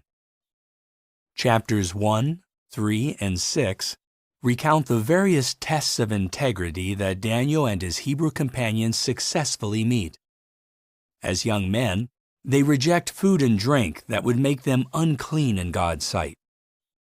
Sometime after this, Daniel's 3 companions, Shadrach, Meshach, and Abednego, bravely faced death in a fiery furnace for refusing to worship an image representing the Babylonian state. Years later, despite an official decree prohibiting petitions to anyone but Darius, Daniel perseveres in prayer to Jehovah, and as a result, is thrown into a lion's pit. With each test, Daniel and his companions maintain their integrity, and Jehovah protects them. Chapters 2 and 4 describe how Jehovah gives Daniel the ability to interpret 2 of King Nebuchadnezzar's dreams. Each of these divinely sent dreams has prophetic significance. The first dream is of an immense image made of various metals. This image represents successive world powers that have had a major influence on God's people. The prophecy ends with the destruction of these powers, and with God's kingdom as the only government ruling over mankind. Nebuchadnezzar's second dream features a tree that reaches to the heavens. It is cut down, and the stump is banded for 7 times. This symbolizes an interruption of rulership. However, the stump is allowed to remain, indicating a restoration of rulership. Chapter 5 relates that handwriting miraculously appears on the wall of the palace where Babylonian King Belshazzar holds a feast. Daniel tells Belshazzar that the handwriting warns of the conquest of Babylon by the Medes and the Persians. Babylon falls that very night. Did you know? A large portion of the book of Daniel was written in the Aramaic language. Aramaic was commonly spoken in ancient times, having the same letters in its alphabet as did Hebrew. Chapters 7 and 8 describe the visions Daniel sees of a series of beasts that picture the rise and fall of Babylon, Medo-Persia, Greece, and Rome. Also, Jehovah gives his Son an everlasting kingdom that will replace all human governments. Chapter 9 relates that Daniel discerns from his study of God's written word that the Jews' release from captivity is imminent. Next, we read that while Daniel is praying, an angel appears to him and reveals details concerning the Messiah. Chapters 10 to 12 discuss the event when an angel again visits Daniel, encourages him, and gives him an additional vision of the future. A large part of the prophecy describes a conflict between two kings locked in a struggle for supremacy. The fulfillment of the prophecy would extend to the final part of the days. The angel reassures Daniel of God's approval and tells him that, although he will soon rest in death, he will stand up in the resurrection at the end of the days. As you read this book, note how much Jehovah values Daniel's faithfulness, how Jehovah maneuvers kings and kingdoms according to his purpose, and how Jehovah gives his Son an everlasting kingdom that will replace all human governments.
An introduction to the book of Joel.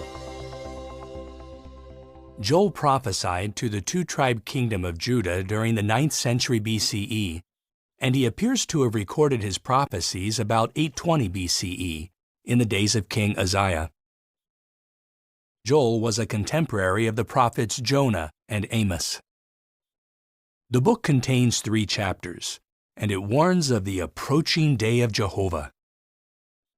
Chapters 1 and 2 mention a locust plague that will devastate the land, leaving famine in its wake. The locusts have teeth like those of a lion. They run like horses, scale walls like soldiers, and sound like chariots charging into battle. Although false worship flourishes in Jerusalem and Judah, Jehovah will not let the rebellious conduct of the people continue. Judah's only hope lies in repenting and turning to Jehovah. Did you know? The Apostle Paul quoted Joel when he said, "Everyone who calls on the name of Jehovah will be saved." Calling on God's name involves knowing Him, trusting Him, obeying Him, and putting Him first in our life. In chapter 3, the nations are called to account for mistreating God's people. They are to be crushed like grapes in a winepress. Then Jehovah promises future kingdom blessings, both physical and spiritual. In heaven and on earth, all will be united in pure worship. As you study the book of Joel, note how those who make themselves enemies of God fare badly. How different the outcome is for those who repent and return to Him, and how Joel's prophecy finds fulfillment in the proclamation of God's kingdom.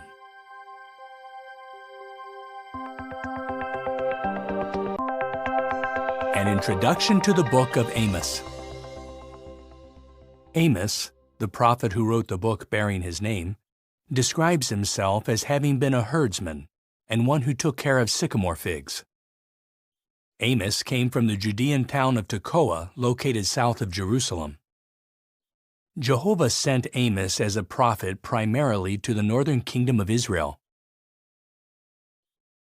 Amos prophesied sometime within the period from 829 to 804 BCE, during the reign of King Jeroboam II. Amos recorded his prophecy by about 804 BCE, after he returned to Judah. He was a contemporary of the prophets Jonah, Joel, and Hosea. The book of Amos has 9 chapters. Chapter 1 contains judgment messages against a number of surrounding nations. Chapter 2 records pronouncements against Moab, Judah, and the northern 10-tribe kingdom of Israel. Chapters 3 to 6 contain a message of judgment against Israel because of the nation's false religious practices and stubborn refusal to accept discipline. Israel has adopted a greedy, materialistic lifestyle. Luxury-loving wives pressure their husbands to defraud the poor and lowly. Chapters 7 and 8 present a series of impressive visions.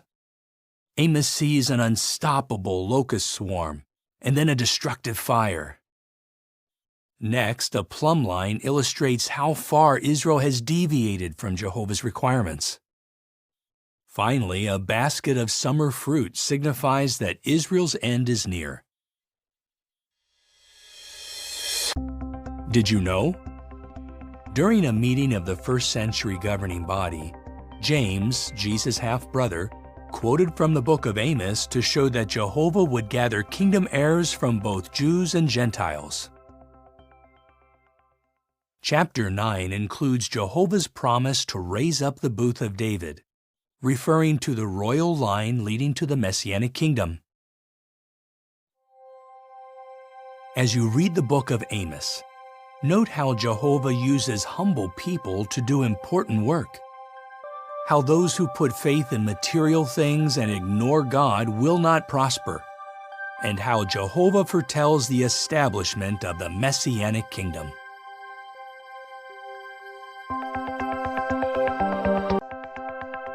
An introduction to the book of Obadiah. Obadiah was a prophet of Jehovah. He recorded his prophecy about 607 BCE after the Babylonians destroyed Jerusalem. Obadiah was a contemporary of Jeremiah, Daniel, and Ezekiel. The book of Obadiah is the shortest book in the Hebrew Scriptures. It has just one chapter. Obadiah conveys a judgment message against the nation of Edom. During the destruction of Jerusalem by the Babylonians, the Edomites rejoice at Israel's suffering. Edomites capture fleeing Israelites. They hand them over to the Babylonians and share in taking spoil from the conquered Jews. Did you know? The Edomites were related to the Israelites. They were descendants of Jacob's twin brother Esau. He was given the name Edom, meaning red, after he sold his birthright for some red lentil stew. Obadiah prophesies that the nation of Edom will be plundered at the hands of her former allies. This prophecy begins to be fulfilled when the Babylonians conquer Edom. In time, Edom ceases to exist. In the closing verses, Jehovah promises to restore his people as a unified nation and re-establish true worship in Jerusalem. The book concludes with the statement, "The kingship will become Jehovah's," indicating that Jehovah's kingship will stand vindicated forever. As you read Obadiah, note how Jehovah is aware of the persecution his people suffer, how Jehovah gives his people hope in times of distress, and how Jehovah's lasting kingship will stand vindicated forever.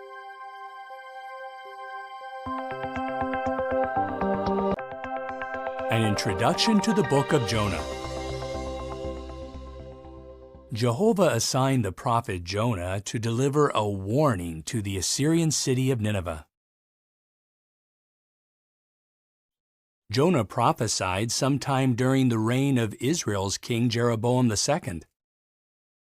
Jonah wrote the book bearing his name about 844 BCE.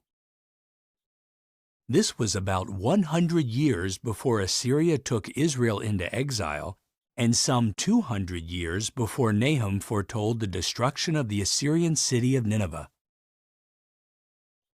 Jonah lived about the time of Amos, who also prophesied in the northern kingdom of Israel, and Joel, who prophesied in Judah.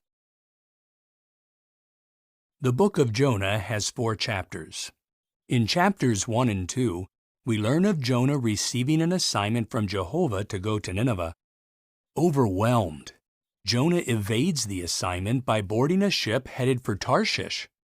Jehovah causes a terrible storm to come up at sea. Jonah knows that he is responsible for the storm and tells the sailors to throw him overboard. When they do, the storm abates. Jehovah sends a huge fish to swallow Jonah. From inside the fish's belly, Jonah prays to Jehovah, and his prayer is heard. Jehovah then commands the fish, and it vomits Jonah out onto dry land. Did you know? Jesus foretold that he would die and be resurrected on the 3rd day. He called this the sign of Jonah the prophet, alluding to Jonah's deliverance from the huge fish. Chapter 3 describes how Jonah carries out his assignment. He preaches the message that Nineveh will soon be overthrown. To Jonah's surprise, however, the Ninevites repent, and Jehovah mercifully spares them.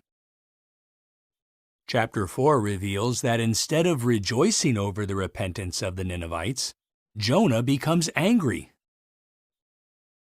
He sets up a shelter outside the city to see what will happen. Jehovah uses a bottle gourd plant and a worm to teach Jonah a valuable lesson in loyal love and mercy. As you read the book of Jonah, note how Jonah accepted correction and fulfilled his assignment, how Jehovah displayed loyal love and mercy toward the repentant Ninevites, and how Jesus used Jonah's experience to foretell his own death and resurrection, which opens the way to everlasting life under God's kingdom.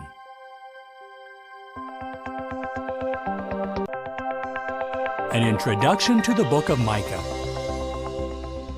Micah was a prophet from the rural village of Moresheth in Judah. He foretold that devastation would come upon Israel and Judah. Micah's familiarity with rural life is seen in the kind of illustrations he used. He served as a prophet for about 60 years during the reigns of Judean kings Jotham, Ahaz, and Hezekiah, and he completed his book in Judah sometime before 717 BCE. Hosea and Isaiah also recorded their prophecies during that time. Although the destruction of Jerusalem foretold by Micah occurred many years after his death, he probably lived to see the destruction of Israel's capital, Samaria. The book of Micah has 7 chapters.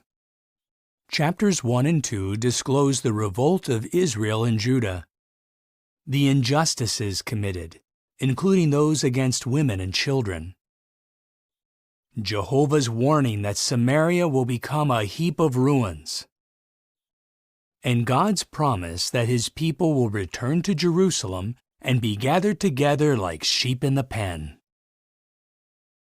Chapters 3 to 5 contain Micah's denouncements of the leaders, the prophets, and the priests for their wickedness and greed. As a result, Zion will be plowed like a field and Jerusalem will become heaps of ruins. However, Micah also foretells that in the final part of the days, true worship will be elevated above all false religion, and people of all nations will stream to the mountain of the house of Jehovah. Did you know? Jehovah inspired Micah to foretell that Bethlehem Ephrathah would be the birthplace of the Messiah. This was fulfilled when Jesus was born in that town. You can find this prophecy at Micah 5:2. Chapters 6 and 7 highlight the deplorable spiritual condition of the people. As if conducting a legal case, Jehovah requires his people to exercise justice, to cherish loyalty, and to walk in modesty with him. But merchants ignore God's laws and cheat their brothers with fraudulent weights and scales. Micah also expresses his confidence that Jehovah will hear his pleas for justice and show loyal love toward his people. As you read the book of Micah, notice how Jehovah asks of us only what is reasonable and beneficial, how Micah trusts Jehovah to carry out judgment against the wicked, and how true worship will be restored to an elevated position by means of God's kingdom.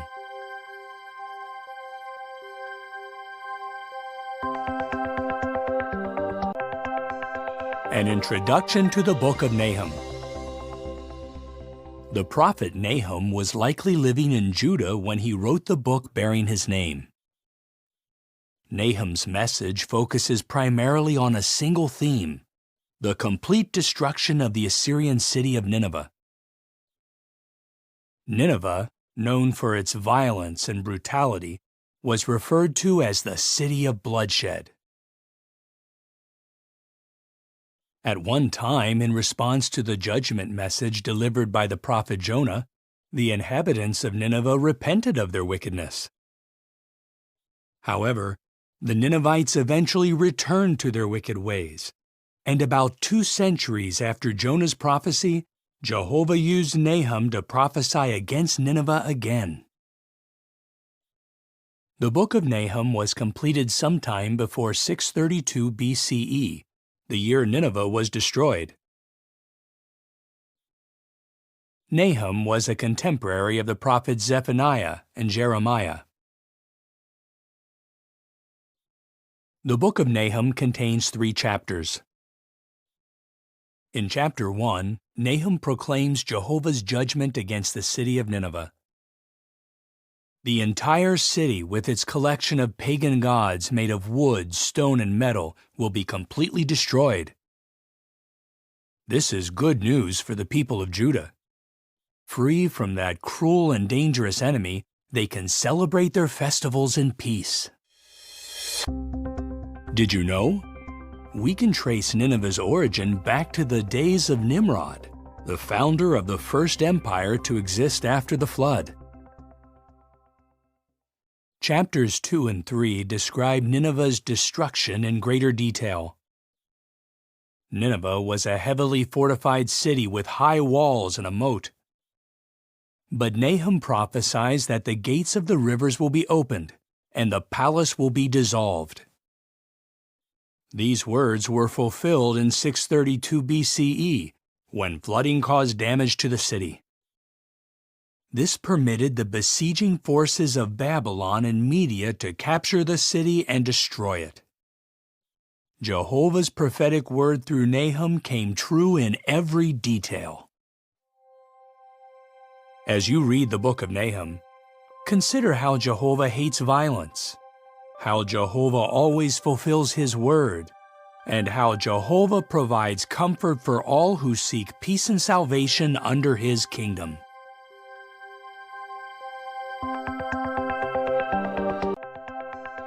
An introduction to the book of Habakkuk. Habakkuk served as a prophet in Judah.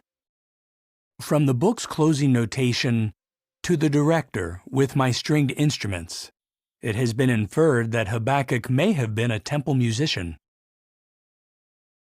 He wrote the book bearing his name about 628 BCE, some 20 years before the destruction of Jerusalem. He was a contemporary of Jeremiah, who also served in Judah. The book of Habakkuk has 3 chapters. Chapters 1 and 2 present a dialogue between Habakkuk and Jehovah.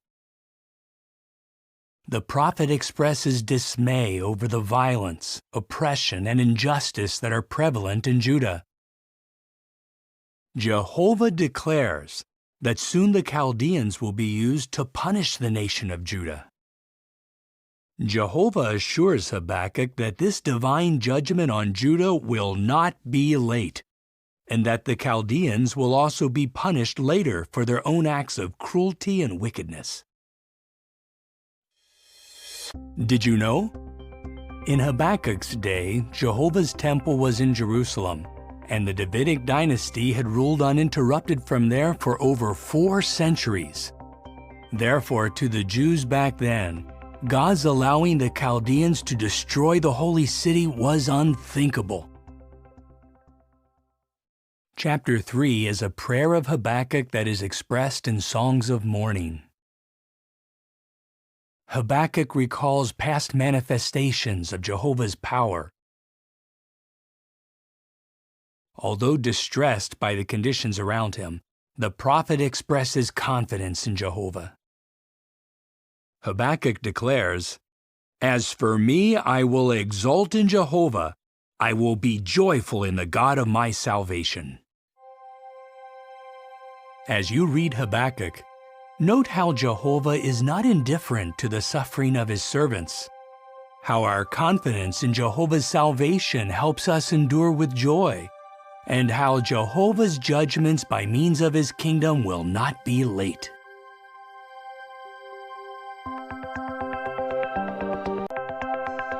An introduction to the book of Zephaniah. Zephaniah was a prophet of Jehovah in Judah, and he wrote the book bearing his name. He prophesied early in the reign of faithful King Josiah.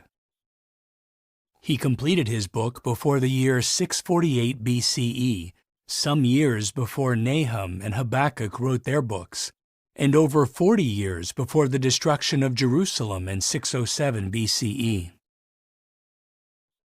The book of Zephaniah contains 3 chapters. Chapter 1 warns the people of Judah that Jehovah's day of judgment is approaching quickly. The people are focusing on material wealth, worshiping false gods, and assuming that Jehovah will not intervene in their affairs. In chapter 2, the people are urged to seek Jehovah. They should trust in God and live by His righteous standards. Did you know? Zephaniah's efforts bore fruit. Young King Josiah carried out a campaign against false worship to rid the nation of idolatry and to restore true worship at the temple. Chapter 2 conveys a message of doom against the surrounding nations of Philistia, Ammon, Moab, Ethiopia, and Assyria. In chapter 3, Jerusalem's proud inhabitants continue to disobey Jehovah despite His warning. Although Jehovah promises to remove the haughty ones, He offers hope and joy to humble, repentant ones. As you read the book of Zephaniah, note how we should guard against thinking that Jehovah's day will not arrive, how those who seek Jehovah will be saved, and how Jehovah gathers humble ones to be subjects of His kingdom.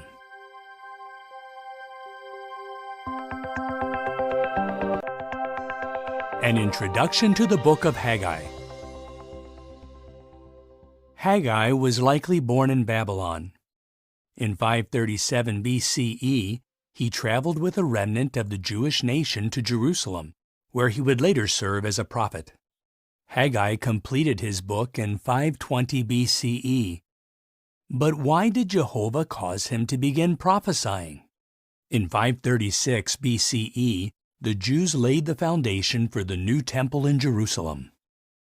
Sadly, the work stopped for many years because of opposition from enemies and apathy on the part of the Jews. In the year 520 BCE, Jehovah sent Haggai to rekindle the zeal of the Jews in order to resume temple construction. The temple was finally completed in 515 BCE.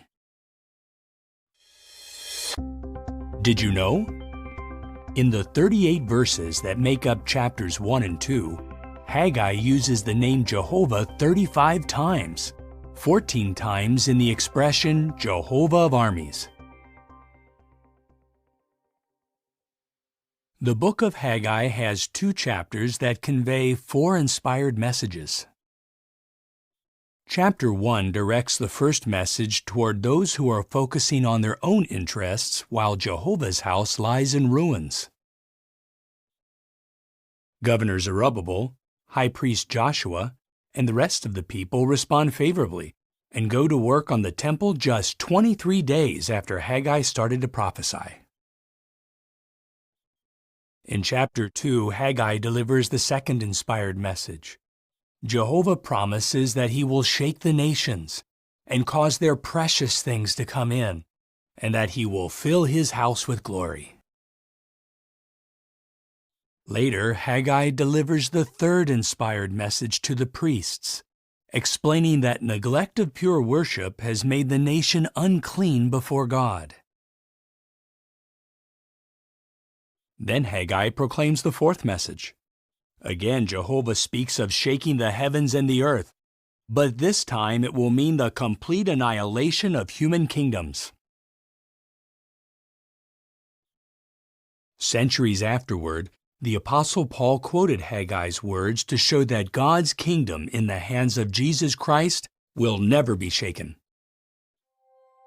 As you read Haggai, note how personal interests must take a backseat to spiritual interests, how mere formalistic worship does not please Jehovah, and how God's kingdom in the hands of Jesus Christ will never be shaken.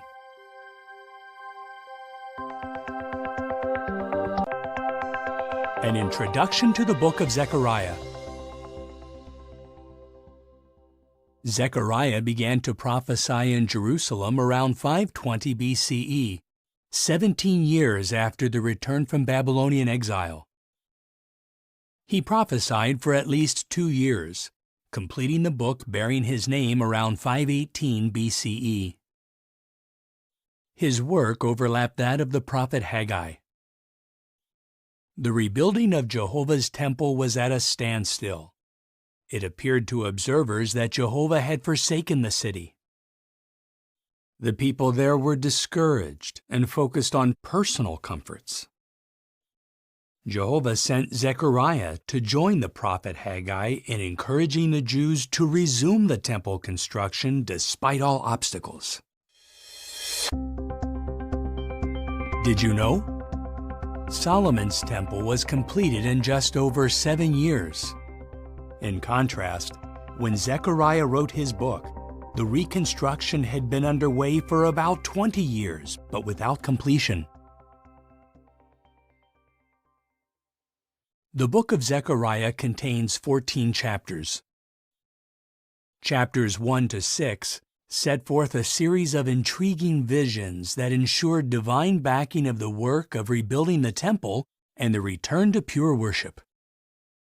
For example, one vision features a woman named Wickedness, who is put into a container and taken far away by 2 winged women. This illustrates that wickedness has no place among Jehovah's people.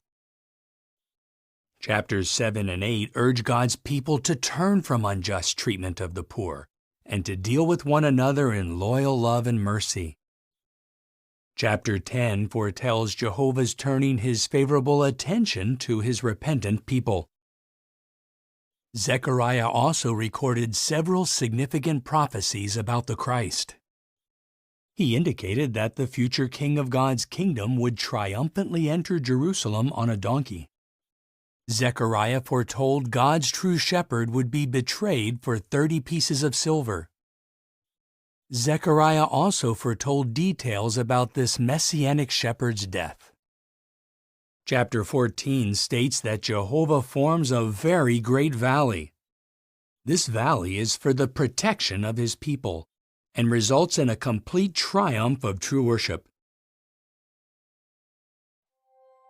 As you study the book of Zechariah, notice how Jehovah makes his work succeed despite adversity, how he describes the future king of his kingdom, and how his loyal subjects will remain safe in his valley of protection.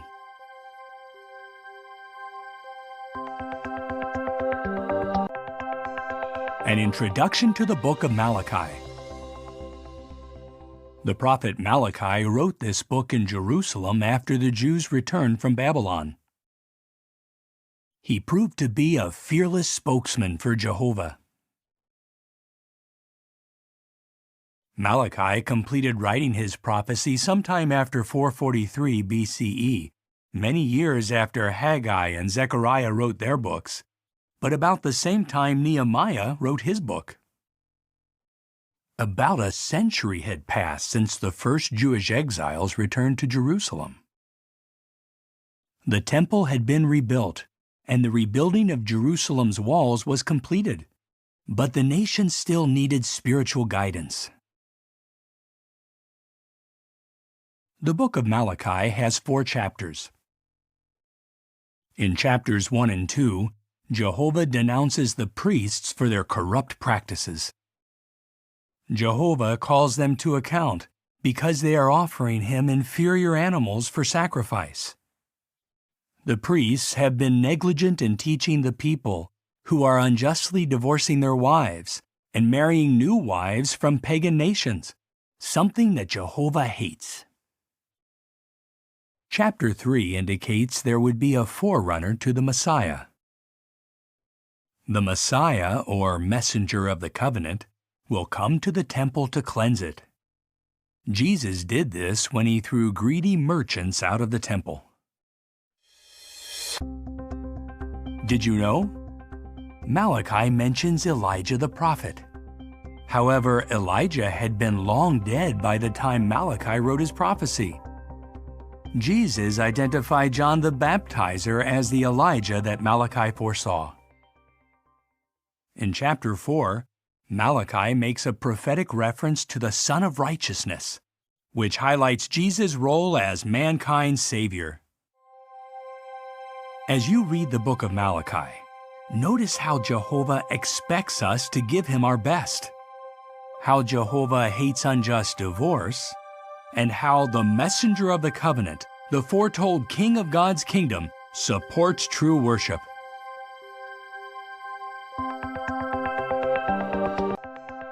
An introduction to the book of Matthew. Matthew was working as a tax collector in Capernaum when he was invited by Jesus to become a disciple. Later, after the Passover of 31 CE, he was also chosen as one of the 12 apostles. Matthew personally witnessed most of Jesus' 3.5-year ministry. And around the year 41 CE, he was the first to write an account of Jesus' life and teachings. His account would eventually become one of the 4 Bible books, along with Mark, Luke, and John, known as the Gospels. The book of Matthew focuses on the time period between 2 BCE and 33 CE. It includes events just before Jesus' birth and ends with Jesus' command to go make disciples. Did you know? Although Matthew is the first book of the Christian Greek scriptures, there is evidence that it was originally written in Hebrew. Sometime later, Matthew himself may have translated his gospel into Greek. The book has been divided into 28 chapters. In the first 18 chapters, much of the content is arranged by subject, focusing on the teachings found in Jesus' public discourses. Starting in chapter 19, however, Matthew turns his attention to the last days of Jesus' ministry and generally relates the events in the order that they happened. About 40% of Matthew's gospel is unique, describing events and details not found in the other 3 Gospels. It begins with Abraham and lists the family line of Jesus through his adoptive father Joseph, proving that Jesus is the legal heir of King David. It provides a thorough account of Jesus' Sermon on the Mount, and it also includes many of Jesus' illustrations, such as the wheat and the weeds, the pearl of high value, and the dragnet. Matthew's account greatly emphasizes that the theme of Jesus' teaching was the kingdom of the heavens. To help readers identify Jesus as the promised Messiah, this book includes numerous direct quotes and references from many books in the Hebrew Scriptures. No wonder Matthew has been described as a bridge between the Hebrew and Christian Greek Scriptures. As you enjoy your study of Matthew, note how the Gospel establishes Jesus' legal right to David's throne, emphasizes Christ's teachings, and highlights God's kingdom. An introduction to the book of Mark. Mark may have become a follower of Jesus when he was a young man living with his mother in Jerusalem. In fact, it seems that their home was used as a meeting place by the early Christian congregation. While Mark may have had limited contact with Jesus, he enjoyed association with the apostles Peter and Paul, as well as Mark's cousin Barnabas. He had the privilege to assist Paul and Barnabas in the missionary work. His ministry also took him to such distant places as Babylon and Rome. Perhaps between the years 60 and 65 CE, while in Rome, Mark wrote an account of Jesus' life. This became the 3rd gospel to be circulated among the early Christian congregations. Although most of Mark's information is also contained in the other gospels, he does include some unique details. For example, it is evident that this book was written with a non-Jewish audience in mind, especially the Romans. Mark explains Jewish expressions and customs that would have been unfamiliar to Romans and other non-Jews. He may have obtained much of his information from Peter, who was an eyewitness of practically all that Mark recorded. Peter's eyewitness testimony may be seen in Mark's vivid descriptions of Jesus' activity and feelings.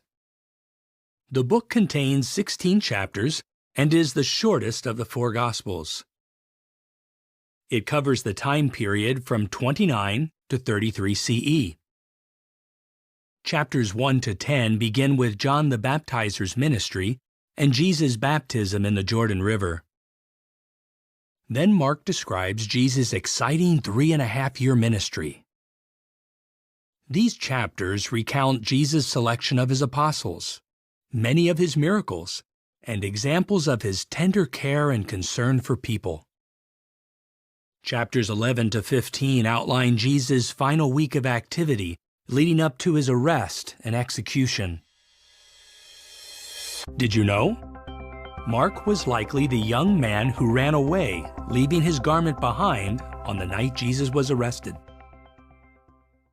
Finally, chapter 16 shows that 3 faithful women are the first to discover that Jesus has been resurrected. As you read this gospel, note how Jesus demonstrated his power over sickness, death, and the forces of nature, how he showed his tender care and concern for people, and how he zealously carried out his Father's will, providing a glimpse of his future rulership as King of God's kingdom.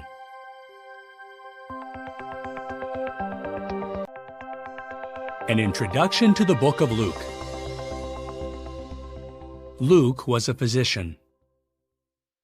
Like the gospel writer Mark, Luke was not one of Jesus' 12 apostles. Also, Luke did not refer to himself as an eyewitness of the events in Jesus' life. He became a disciple probably sometime after Jesus' death. In time, he traveled with the Apostle Paul.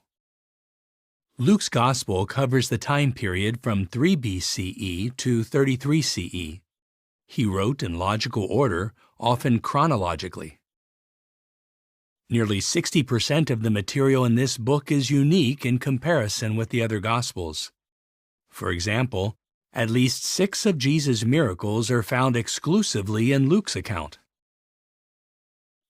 Luke uses more than 300 terms that were either used in medicine or to which he gives a medical meaning. Only Luke speaks of a man full of leprosy and of Peter's mother-in-law having a high fever.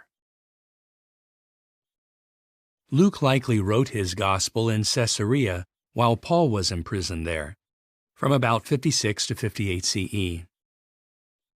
So although appearing after Mark in the Bible, Luke was the second of the 4 Gospels to be written. In addition to having access to Matthew's Gospel, Luke was no doubt moved by God's Spirit to interview reliable eyewitnesses of Jesus' ministry and to examine trustworthy historical documents. Luke contains 24 chapters. Chapters 1 and 2 provide information about the early years of John the Baptist and Jesus. As foretold by an angel, Elizabeth gives birth to John. Mary gives birth to Jesus about 6 months later. Did you know? Luke is the only gospel writer who included an account of Jesus as a 12-year-old boy. Luke may have obtained this family history from Jesus' mother, Mary. Chapter 3 provides material that aids in determining when John the Baptist and Jesus began their ministries. Noteworthy, too, is the record of Jesus' genealogy, tracing Mary's family through King David and all the way back to Adam, son of God. Chapters 4 to 9 relate the preaching and healing work of Jesus' early ministry, primarily in the region of Galilee. Luke conveys not only specific details regarding the sicknesses that Jesus healed, but also conveys the compassion with which Jesus cured people. Chapter 6 describes how Jesus, after a whole night in prayer, chooses his 12 apostles. In chapter 9, Jesus sends out the 12 to preach the kingdom message and to heal the sick. Chapter 10 to the middle of chapter 19 describes events that mostly take place in Judea and Perea. Jesus increases the number of kingdom proclaimers by sending out 70 more disciples to preach the message. Jesus' parables of the neighborly Samaritan and the lost son, also known as the prodigal son, are mentioned only in Luke's Gospel. The latter part of chapter 19 to the end of chapter 23 records Jesus' final public ministry in and around Jerusalem and events surrounding his death. Chapter 21 includes Jesus' prophecy pertaining to the destruction of Jerusalem and to the last days of this system of things. Luke adds pestilences as a feature of the last days, a detail not mentioned in the accounts of Matthew or Mark. The final chapter records events relating to Jesus' resurrection. Luke is the only gospel writer who describes Jesus' ascension to heaven. As you read the Gospel of Luke, note how Jesus zealously shared the kingdom message and trained others to do so, how he described the conditions that would mark the last days, and how his healing people of their afflictions shows what he will accomplish as King of God's kingdom.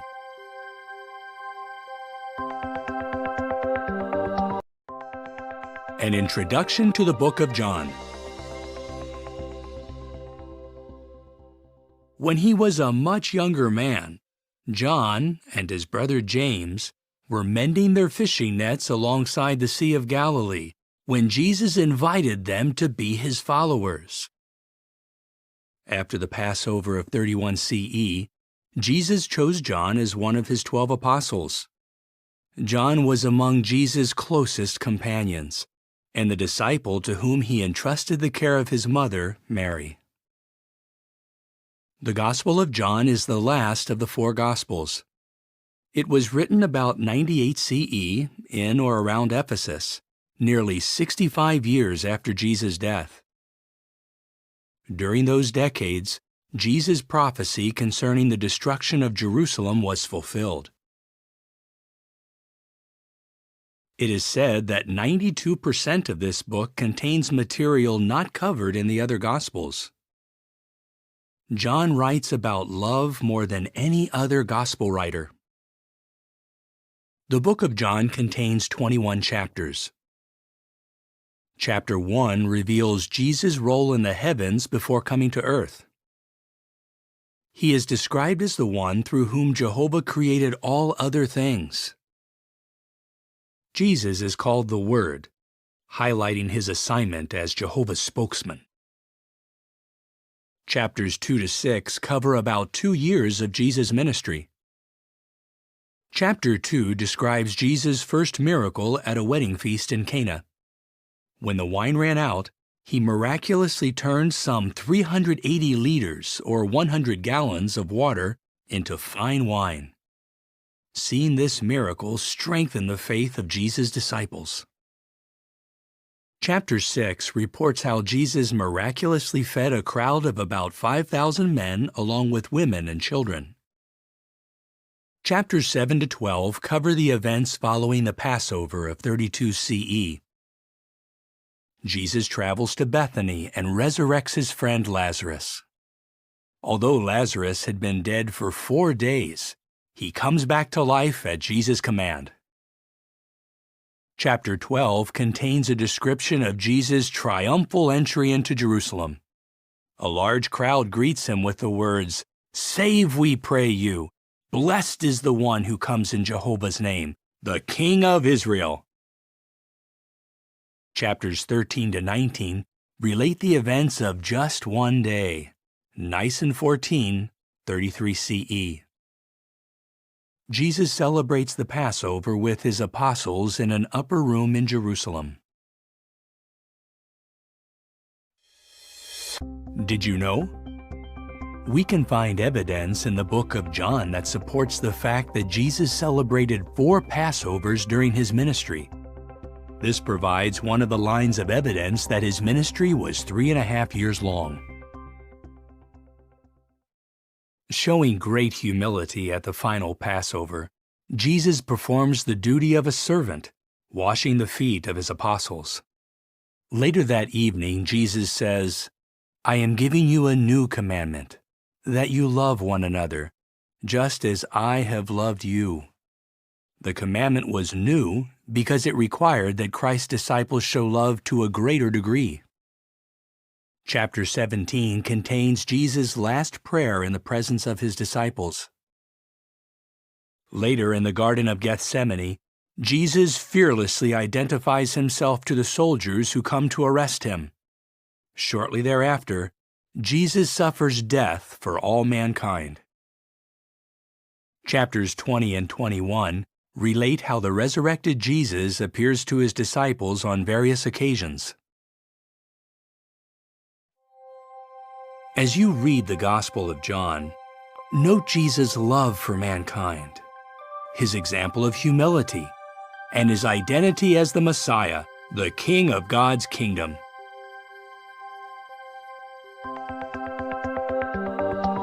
An introduction to the book of Acts. The Gospel writer Luke wrote Acts of Apostles. Chapters 1 to 12 of Acts primarily cover the activity of the Apostle Peter. Chapters 13 to 28 feature the activity of the Apostle Paul. Because Luke accompanied Paul on some of his travels, Luke was an eyewitness to certain events he recorded.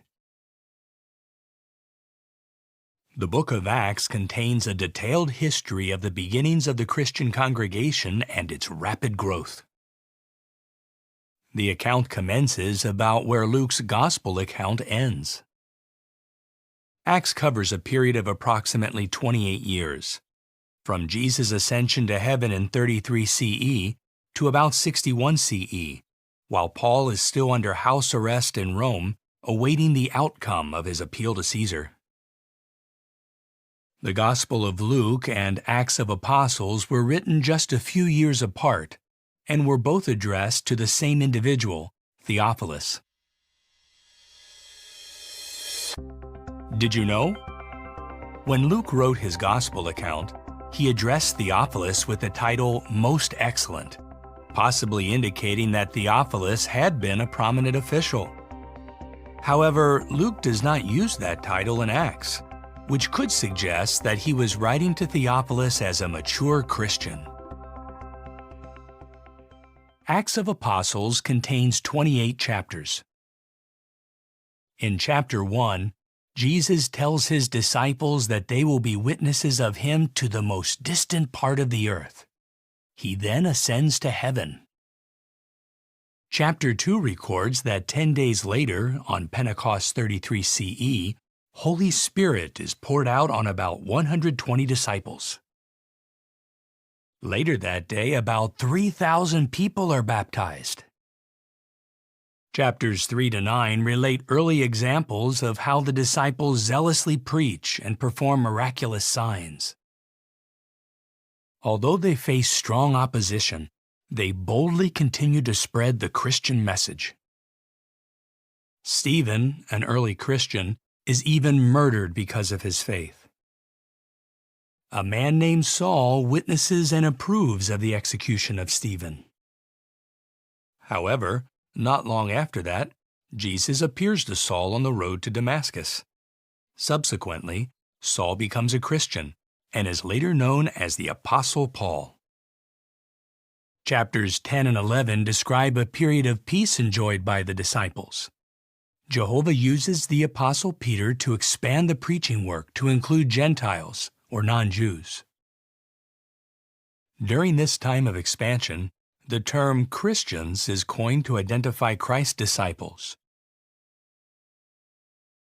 In chapter 12, persecution breaks out again.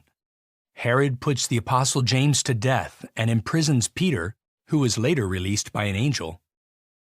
Chapters 13 to 21 describe Paul's 3 eventful missionary tours from about 47 to 56 CE. Paul travels to Cyprus and parts of Asia Minor during his first missionary tour. His second missionary tour takes him back to Asia Minor as well as to Macedonia and Greece. Paul's third missionary tour covers some 4 years and ends in Jerusalem. Paul writes 6 inspired letters during the period that includes his second and third tours. According to one estimate, the book of Acts records Paul traveling nearly 10,000 miles. In chapter 21, Paul is wrongfully arrested in Jerusalem. Chapters 22 to 26 relate Paul's defense. He appears before Felix, governor of Judea, his successor Festus, and King Herod Agrippa II. In the course of his defense, Paul appeals to Caesar, the highest Roman authority of the time. Chapters 27 and 28 describe Paul's arduous journey to Rome, which includes a shipwreck. Acts concludes with Paul under house arrest, awaiting trial in Rome. Despite confinement, he remains busy preaching to all those who come to him. As you read Acts of Apostles, note how the disciples were empowered by Holy Spirit, how they witnessed fearlessly despite fierce persecution, and how they used legal means to defend their right to preach the good news of God's kingdom.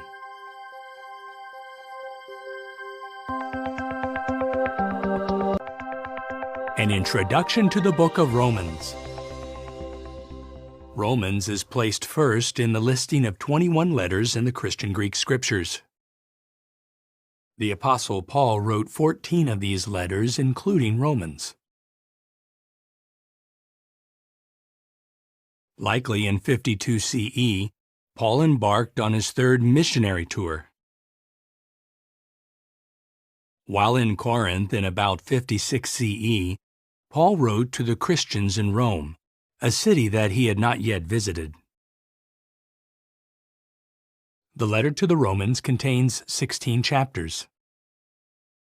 In chapter 1, Paul expresses his desire to visit the Christians living in Rome in order to enjoy an interchange of encouragement.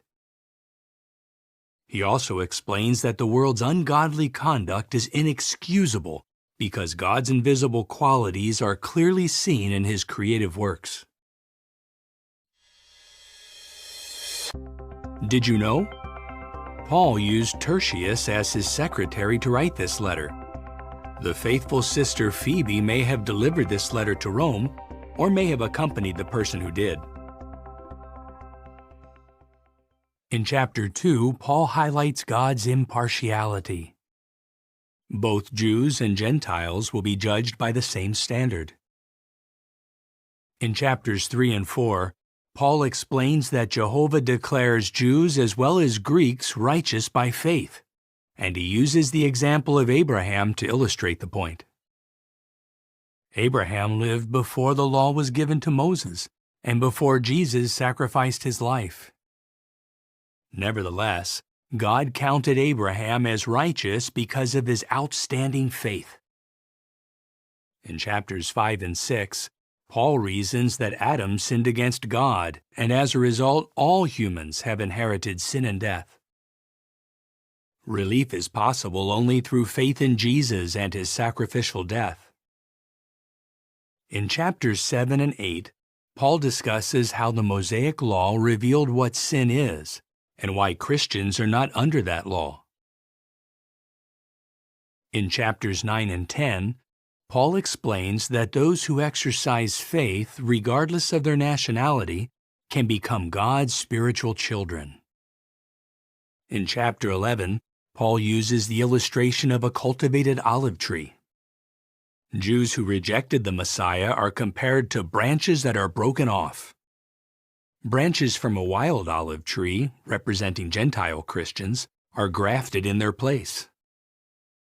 In order to be part of the tree, all must remain humble and exercise faith in Jesus.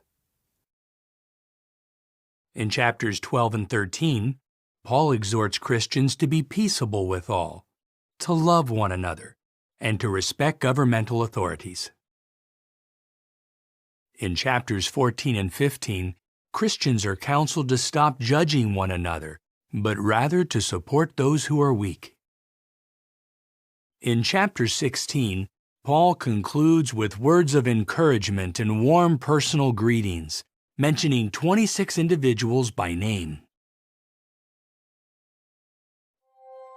As you read the inspired letter to the Romans, note how God is impartial in his dealings with all people, how Christians should be peaceable with others, and how freedom from sin and death comes only by exercising faith in Jesus, the King of God's kingdom.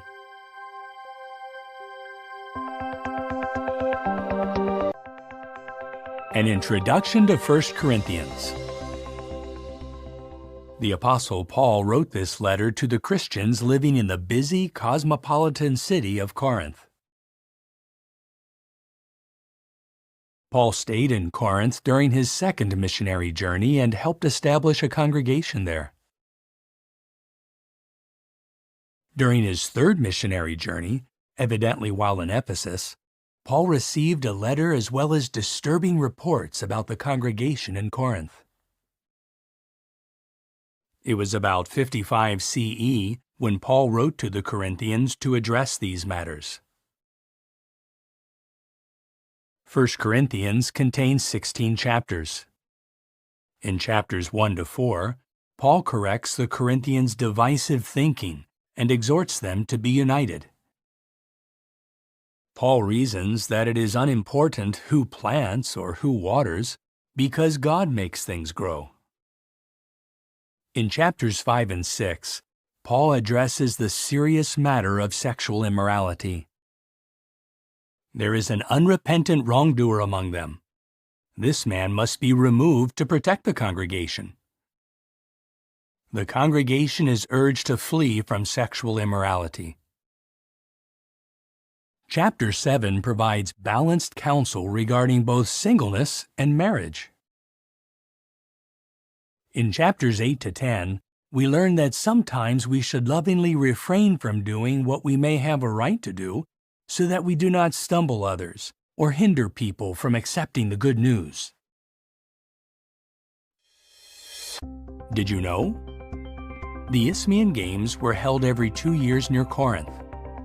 Drawing on this familiar situation, Paul used the illustration of running a race to help the congregation in Corinth to understand the need for faithfulness and endurance. In chapter 11, Paul gives direction concerning the Lord's evening meal. In chapter 12, Paul likens the congregation to the human body to show that each member is important. Jehovah is pleased when we cooperate with one another unitedly. Chapter 13 describes how love acts and how it does not act. Chapter 14 explains that congregation meetings should be orderly and harmonious. In chapter 15, we find confirmation that the resurrection hope is certain. Paul refers to fulfilled prophecy as well as eyewitness accounts of Jesus' resurrection. He explains that victory over sin and death comes through the ransom sacrifice of Jesus Christ. In chapter 16, Paul gives direction regarding the collection for the impoverished Christians in Jerusalem. As you read 1 Corinthians, note how true Christians should remain united, how the congregation should uphold Jehovah's moral standards, and how belief in the resurrection of Jesus is fundamental to our receiving kingdom blessings.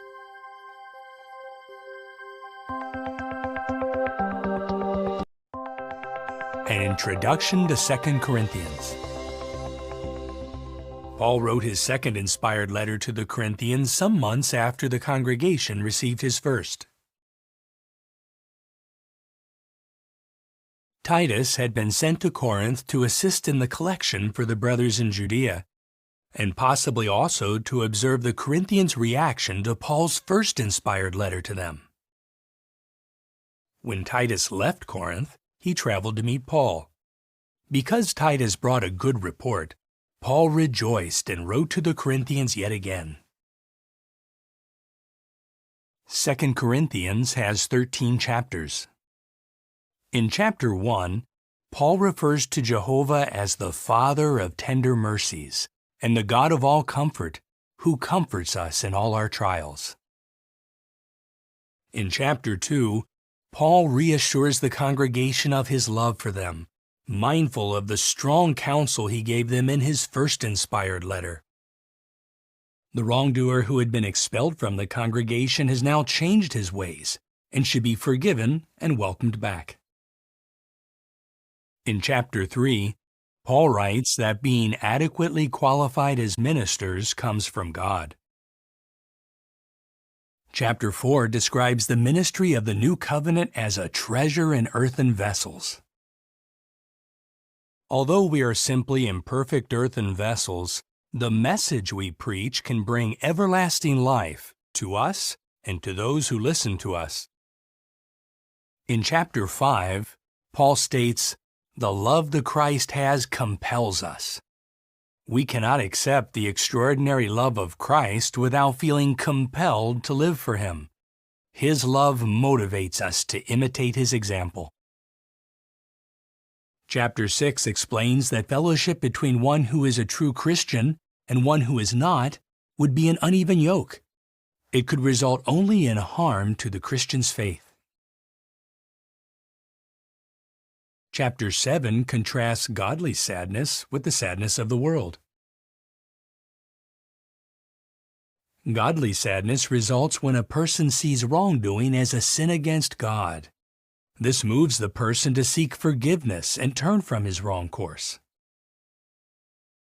The sadness of the world is different. In this case, although a person may be sad that his wrongdoing was exposed, he has no desire to gain God's forgiveness. In chapters 8 and 9, Paul encourages the Corinthians to follow through with the relief ministry to help the brothers experiencing adversity in Judea. Did you know? Paul used forms of the same Greek word for ministry to describe the preaching and teaching work, as well as the work of providing relief. Thus, relief work is part of a Christian sacred service to Jehovah. Because of the bad influence of false apostles, arguments are set forth in chapters 10 to 13 to counteract their teaching.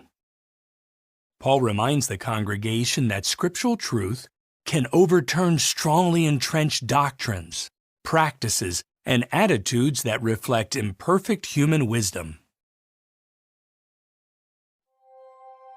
As you read 2 Corinthians, note how Jehovah, the God of all comfort, strengthens and sustains His servants, how genuine repentance leads to friendship with God, and how even fragile humans can proclaim the good news of God's kingdom.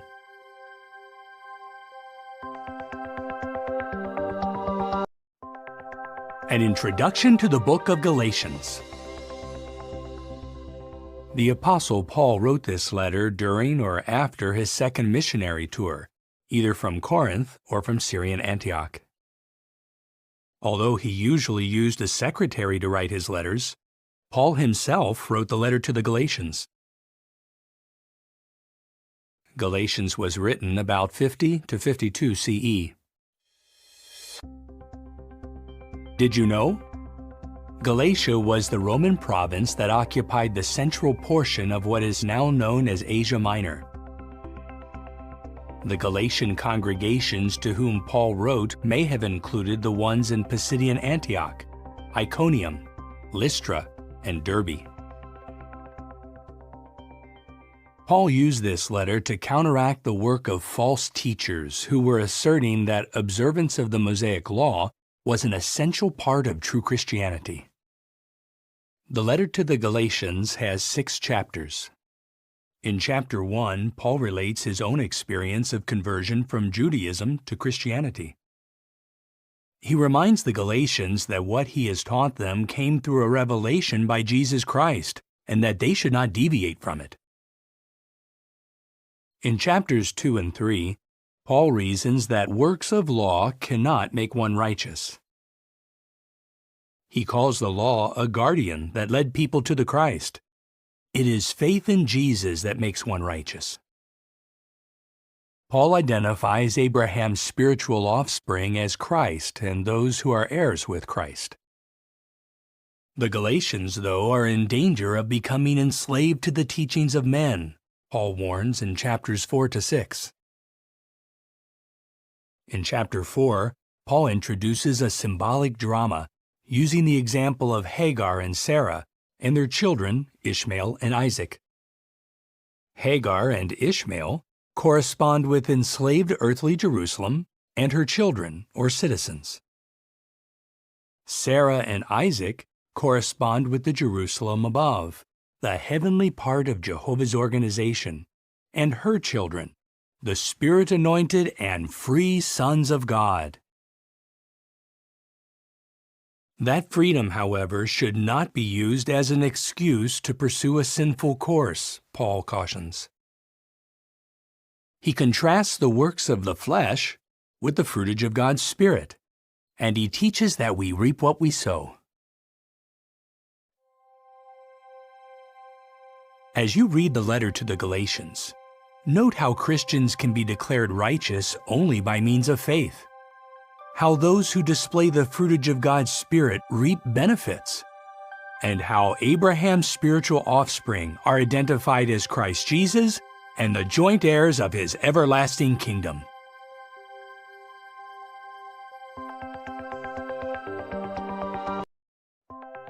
An introduction to the book of Ephesians. The Apostle Paul first came to the port city of Ephesus on his second missionary tour, probably in 52 CE, accompanied by Aquila and Priscilla. After a short visit, Paul departed, leaving Aquila and Priscilla behind to continue preaching and teaching. But on his third missionary tour, Paul stayed for about 3 years, zealously carrying out his ministry and forming a close bond with the Ephesian brothers. Later, about 60 or 61 CE, the Apostle Paul wrote the letter to the Ephesian congregation. He wrote it from Rome, where he was under guard awaiting trial. The letter to the Ephesians has 6 chapters. Chapter 1 highlights that God purposed an administration, or a way of managing his household. By this means, those chosen to live in heaven and those who would live on earth would be united with Jehovah through Christ. In chapter 2, the apostle likens the Mosaic law to a wall that had long separated Jews and Gentiles. The sacrificial death of Jesus abolished the law covenant and thus destroyed the wall in between the two groups.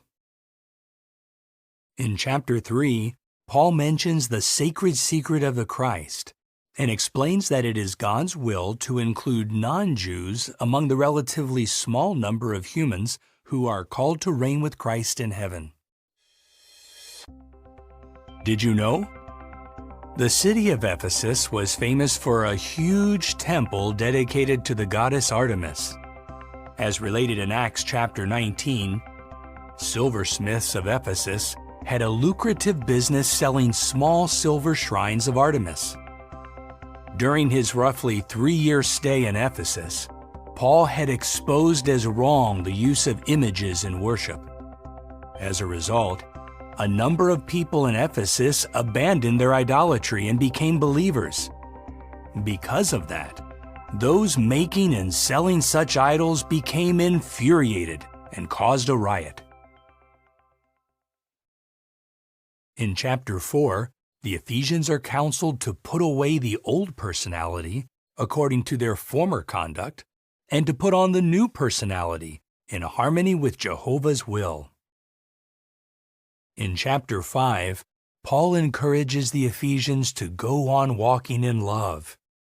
That love should be reflected in the family. Wives are counseled to be in subjection to their husbands.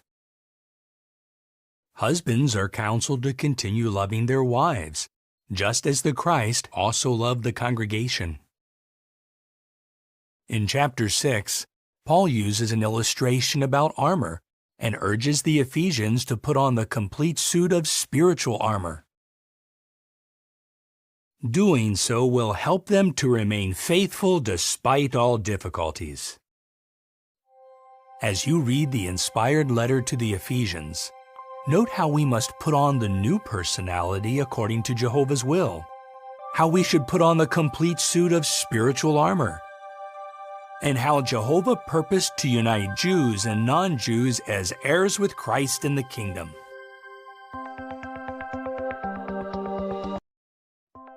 An introduction to the book of Philippians. The Apostle Paul wrote this inspired letter from Rome, where he was under house arrest. He wrote the letter about 60 or 61 CE. Some years earlier, during his second missionary tour, Paul had received a vision while he was in Troas. A Macedonian man entreated him, "Step over into Macedonia and help us." So in about 50 CE, Paul and his companions began to preach the good news in the Macedonian city of Philippi. Paul established a congregation there, but not without opposition. He and Silas were beaten with rods and thrown into prison, where their feet were fastened in stocks. Paul returned to Philippi during his third missionary tour. His letter to the congregation reveals the special bond of love that he and the Philippian brothers had for each other. The letter to the Philippians has 4 chapters. In chapter 1, Paul writes that his current imprisonment in Rome has led to the advancement of the good news. The apostle's courage in the face of opposition has strengthened the brothers to keep speaking the word of God fearlessly. In chapter 2, Paul encourages the Philippians to keep imitating the mental attitude of Christ. The Philippians are then commended for shining as illuminators in the world. Did you know? Sometime earlier, the Philippians had sent Epaphroditus to Rome with a gift for Paul. Paul later sent Epaphroditus back to Philippi, entrusting him with his inspired letter to the congregation. In chapter 3, Paul warns against those who have confidence in the flesh, evidently because of their Jewish background. Paul considers any advantages that he once enjoyed as a Pharisee to be refuse compared with the privilege of knowing Christ and being in union with Him. In chapter 4, the Philippians are reminded not to be anxious over anything, but to find the peace of God through prayer, supplication, and thanksgiving. Paul also thanks the congregation for its generosity in providing for his material needs. As you read the letter to the Philippians, note how our being steadfast under trial can encourage others to stand firm. How God's Word and Spirit can help us to keep imitating the mental attitude of Christ. And how true peace comes to those who turn to God in heartfelt prayer as they await His kingdom rule.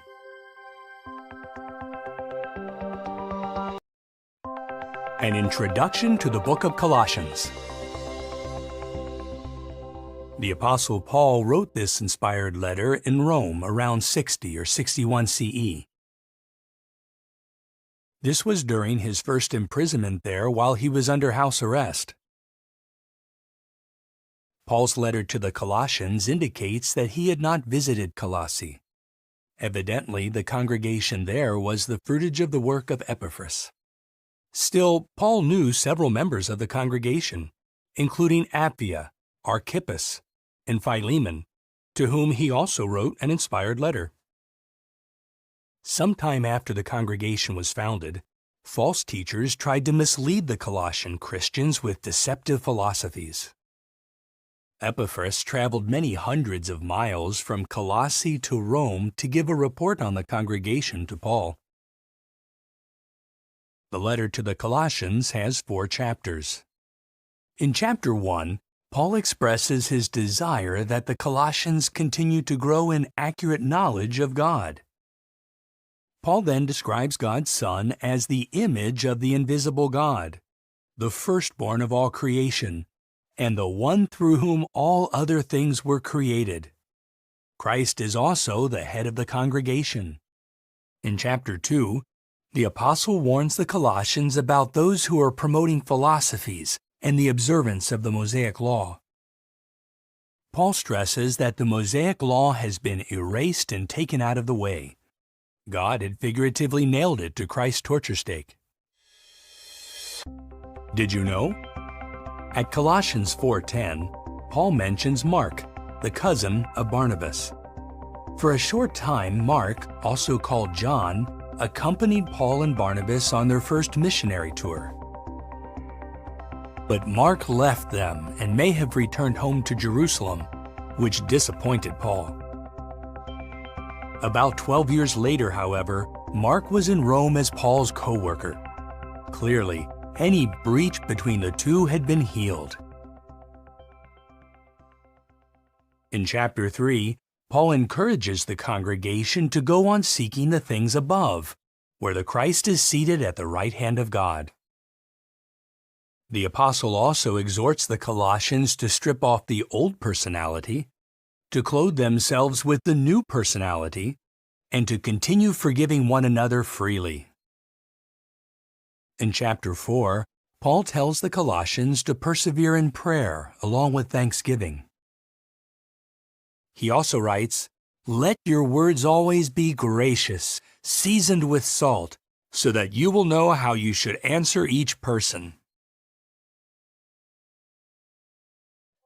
As you read the inspired letter to the Colossians, note how we should continue to grow in accurate knowledge of God, how we can cultivate a Christ-like personality, and how our speech should always be gracious, especially as we proclaim the good news of God's kingdom.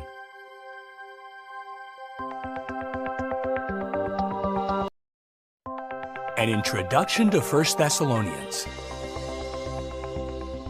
The Apostle Paul wrote this inspired letter in Corinth, likely late in the year 50 CE, during his second missionary tour.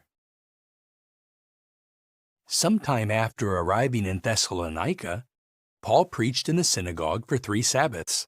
Soon a congregation was established there. Opposers from among the Jews became jealous of Paul's success and incited a violent mob. The congregation continued preaching, even after sending Paul and Silas to Berea. 1 Thessalonians has 5 chapters. In chapter 1, Paul warmly commends the congregation for the way they accepted God's word and endured under tribulation.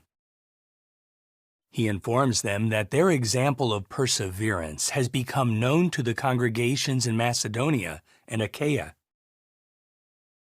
In chapter 2, Paul reminds the Thessalonians of his tender affection for them and how he worked hard to avoid being an expensive burden on them. Did you know? The Apostle Paul was a tent maker by trade.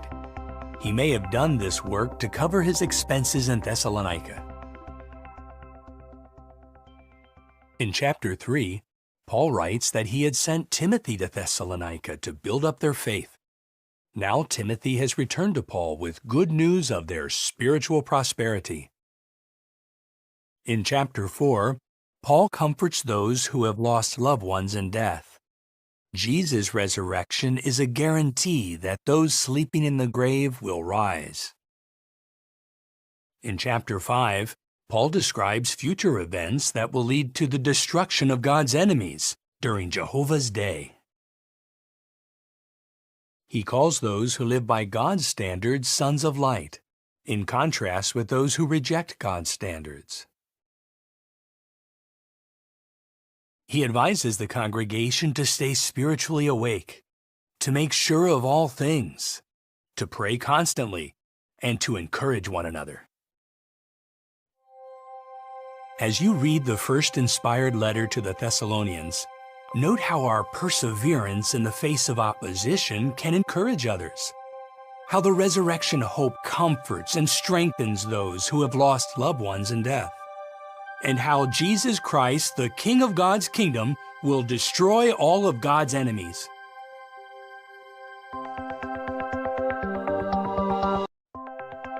An introduction to 2 Thessalonians. The Apostle Paul was inspired to write this weighty letter in Corinth about 51 CE, shortly after he wrote his first letter to the Thessalonians. In his first letter, Paul encouraged the brothers to live quietly, to mind their own business, and to work hard to care for their physical needs. This counsel was still appropriate. Evidently, some were still meddling in the affairs of others and were reluctant to work to provide for their material needs. Also, the congregation may have received letters or messages that appeared to be from the Apostle Paul or other responsible brothers, saying that the day of Jehovah is here. The second letter to the Thessalonians has 3 chapters. In chapter 1, Paul commends the brothers for their faith and endurance, and he explains that those suffering tribulation will get relief when the glorified Christ comes in kingdom power to destroy God's enemies. In chapter 2, Paul's letter explains that certain things must happen before Jehovah's day arrives. Those things include the development of a great apostasy and the revealing of the man of lawlessness, a composite group of apostate religious leaders. This symbolic man would exalt himself over the congregations. Did you know? Because a letter falsely attributed to Paul may have been circulating, he wrote, "Here is my greeting, Paul's, in my own hand, which is a sign in every letter. This is the way I write." In chapter 3, Paul counsels the congregation to mark and stop socializing with any members who are still walking disorderly, perhaps because of their being unwilling to work. Yet the congregation should not consider these ones enemies, but should instead admonish them as brothers. The goal is to move them to repentance. As you read 2 Thessalonians, note how Satan can use proud, wicked men to corrupt the pure teachings of Christ. How we are wise to stop socializing with disorderly ones while admonishing them as brothers. And how we need to endure tribulation as we patiently await kingdom rule.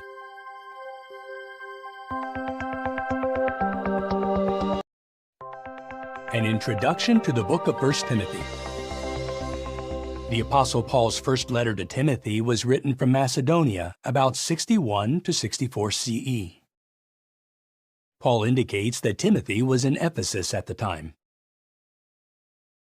Paul wrote 1 Timothy to set out organizational procedures in the congregation and to warn against false teachings and the love of money. 1 Timothy has 6 chapters. In chapter 1, Paul encourages Timothy to remain in Ephesus so that he may correct those who have deviated from Christ's teachings. Paul also expresses gratitude for Christ's great mercy.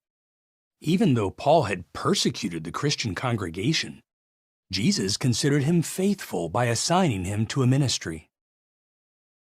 In chapter 2, Paul mentions the need to pray for others, including government officials, so that God's people can lead a calm life and pursue their ministry in peace. He explains that it is God's will that all sorts of people should be saved and come to an accurate knowledge of truth. In chapter 3, Paul outlines the spiritual qualifications for those reaching out to serve as overseers or ministerial servants. Did you know? The Greek verb translated reaching out means stretching to grasp something. The apostle thus shows that brothers who want to serve others in the congregation should exert themselves. Paul writes in chapter 4 that a time will come when some will fall away from the faith and try to mislead others. These apostates will speak lies and even forbid marriage. He encourages Timothy to be a fine example in speaking, in conduct, and in love. Timothy should continue applying himself to public reading and to teaching. In chapter 5, Paul counsels Timothy to treat older men as fathers, younger men as brothers, older women as mothers, and younger women as sisters. He explains to Timothy that, if necessary, the congregations are to provide material aid to elderly widows who are truly in need and have a reputation for fine works. In chapter 6, the apostle states that those who teach things contrary to Christ's teachings are puffed up with pride. Paul also mentions that those who are determined to be rich fall into temptation and a snare and many harmful desires. Their love of money will lead to their spiritual ruin and cause them many pains. Instead of being greedy, Christ's followers should be generous and ready to share, putting their trust in God so that they may get a firm hold on the real life. As you read 1 Timothy, note how Jehovah wants all sorts of people to be saved and come to an accurate knowledge of truth, how Christians can avoid the love of money, and how we can get a firm hold on the real life, which only God's kingdom can give us.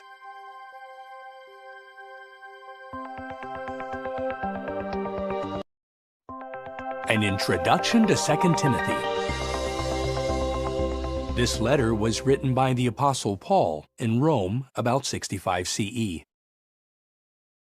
Emperor Nero had begun persecuting Christians, and Paul was again a prisoner in Rome. During his first imprisonment, he was under house arrest. This time his situation was far more serious. He was not only in chains, but he was also facing imminent death. Paul wrote this warm letter to Timothy to encourage him to stir up like a fire the gift of God that he received, to do his utmost to remain approved by God, and to flee from the improper desires of youth. 2 Timothy has 4 chapters. Paul opens his letter with warm encouragement for Timothy, who may still be in Ephesus. Paul mentions that some brothers in Asia have turned away from him. But he commends Onesiphorus, who courageously searched for Paul to minister to him. In chapter 2, Paul tells Timothy to teach other faithful men the many things he learned from Paul. The apostle urges Timothy to reject foolish and ignorant debates, knowing that they produce fights. Did you know? Paul's second letter to Timothy is the last of 14 books that the apostle was inspired to write over a period of about 15 years. He wrote at least 5 of those books while he was in confinement in Rome, the book of Hebrews being written either shortly before or shortly after his release. In chapter 3, Paul foretells what people in general will be like during the last days of Satan's world. Paul then reminds Timothy that the Scriptures, which are inspired of God, are able to make him wise for salvation. Paul also says that all those desiring to live with godly devotion in association with Christ Jesus will be persecuted. In chapter 4, Paul solemnly charges Timothy to preach the word urgently, because the time is coming when some will reject the truth, preferring to have their ears tickled with false stories. Paul then indicates that his death is near, so he asks Timothy to come to him quickly and to bring Mark along. As you read Paul's second letter to Timothy, note how Paul, despite facing imminent death, was primarily concerned about others, especially his beloved Timothy.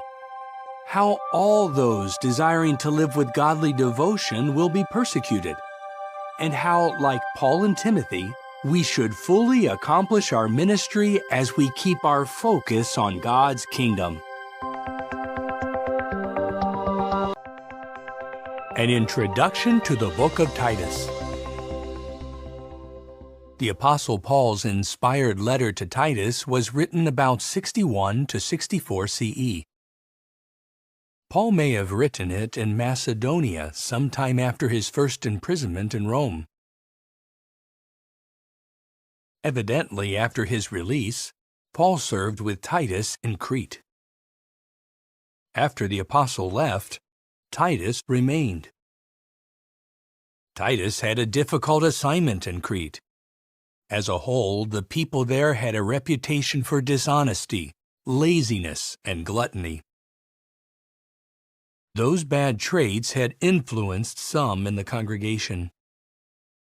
So in his letter, Paul asked Titus to correct problems in the congregations in Crete and to appoint qualified men to serve as elders. The letter to Titus has 3 chapters.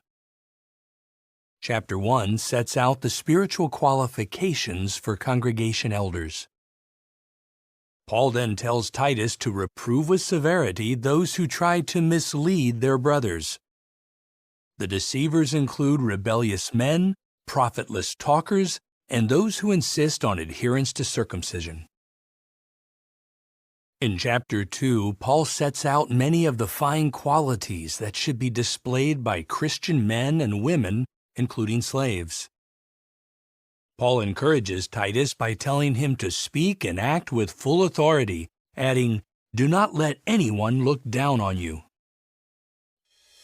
Did you know?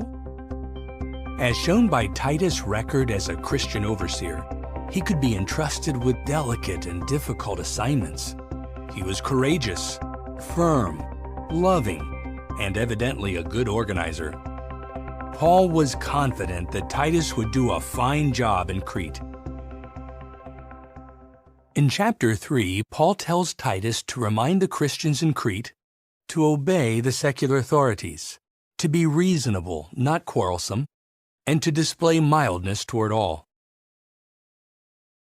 Finally, Paul instructs Titus to avoid foolish arguments and fights over the law of Moses, and to reject anyone who persists in promoting a sect. As you read the letter to Titus, note how Christian overseers should courageously address problems in the congregation, how God's Spirit can draw people from all backgrounds and help them to develop a Christ-like personality, and how the bad traits that characterize Satan's world should be rejected by all subjects of God's kingdom.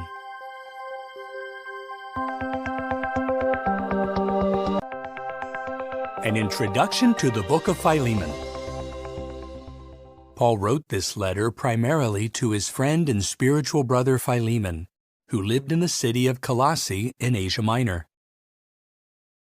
Written in Rome about 60 or 61 CE, the letter concerns Philemon's runaway slave Onesimus. Onesimus somehow became associated with Paul in Rome and soon became a Christian.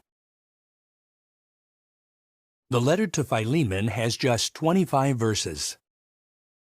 Paul opens with greetings to Philemon and to the congregation that meets in his house, including Apphia and Archippus.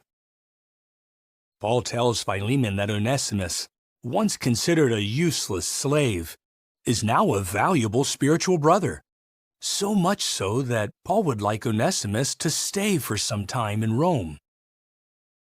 But Paul does not overstep his authority by insisting that Onesimus stay without his master's permission.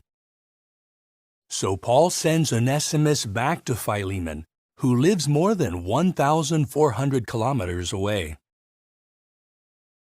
On the basis of Christian love and personal friendship, Paul appeals to Philemon to receive Onesimus not as a runaway slave, but as a beloved brother. Paul even writes the entire letter in his own hand, which is unusual for him. Did you know? The letter to Philemon was Paul's only inspired letter addressed primarily to a private person about a private matter. The letter could be considered a reintroduction for Onesimus, a slave who is now also a brother. Paul expresses confidence that Philemon will do even more than what is asked. As you read the letter to Philemon, note how we can express confidence in our brothers, how Paul showed genuine humility by not overstepping his authority, and how he highlighted kindness and forgiveness, qualities that must be displayed by all who want to inherit God's kingdom.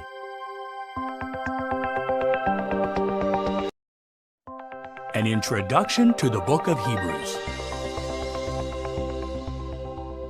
Paul wrote this letter in about 61 CE, shortly before or after his release from house arrest in Rome. The information in the letter indicates that it was intended for Hebrew Christians living in Judea. Many had been Christians for years, yet spiritually speaking, some of these had gone back to needing milk, not solid food. This put their faith at risk, because it was under attack by the Jewish religious leaders and their supporters. The opposers may have argued that Christians had no visible realities to aid them in their worship. The Jews, however, had a magnificent temple, a priesthood, animal sacrifices, the law of Moses, and a history dating back to Abraham. Paul wrote to the Hebrew Christians to strengthen their faith in the far superior heavenly realities centered on Christ. Those realities place Christian worship high above that of fleshly Israel. Paul's letter may have also been helpful to Hebrew Christians who were still holding on to the Mosaic Law. The letter to the Hebrews has 13 chapters. Chapters 1 through 3 set the theme for Hebrews by describing Jesus' elevated position. He is superior both to the angels and to Moses. In chapters 4 through 10, we see Jesus as heavenly high priest, far above the sinful Jewish high priests serving at the temple. Unlike them, Jesus is perfect and without sin. The Jewish high priests had to offer sacrifices daily for the sins of the people, and they offered animal sacrifices, which had limited value. Christ entered into heaven itself to present to God the value of his perfect human life as a ransom once and for all time. Jesus' ransom also provides the basis for a new and better covenant compared with the one mediated by Moses. Did you know? At Hebrews chapter 9, verse 9, we read, "This tent is an illustration." Paul was here referring to the earthly tent or tabernacle that Moses set up. Worship centered on that tent and its animal sacrifices could not provide complete forgiveness of sins. The far greater tent, not made with hands, which is the arrangement for worshiping Jehovah on the basis of Christ's ransom sacrifice, provides all we need to have a personal and everlasting relationship with God. In chapter 10, we read that Christ's followers should meet together regularly to encourage one another, and all the more so as the end draws near. Chapter 11 focuses on faith, giving many examples of pre-Christian men and women who by faith were made powerful in word and deed. In chapter 12, we read that these courageous men and women make up a great cloud of witnesses. The apostle then points to the greatest witness of all, Jesus Christ, who is the chief agent and perfecter of our faith. Christ-like faith must, of course, be reflected in holy conduct. So Paul's final exhortations in chapter 13 include the words, "Let your brotherly love continue. Let marriage be honorable among all, and be obedient to those who are taking the lead among you." As you read the book of Hebrews, note how Paul beautifully shows the superior nature of Christian worship, how we can continue to perfect our faith as we await the end of Satan's world, and how Jesus, our heavenly high priest and the King of God's kingdom, is used by God to eliminate sin and death forever.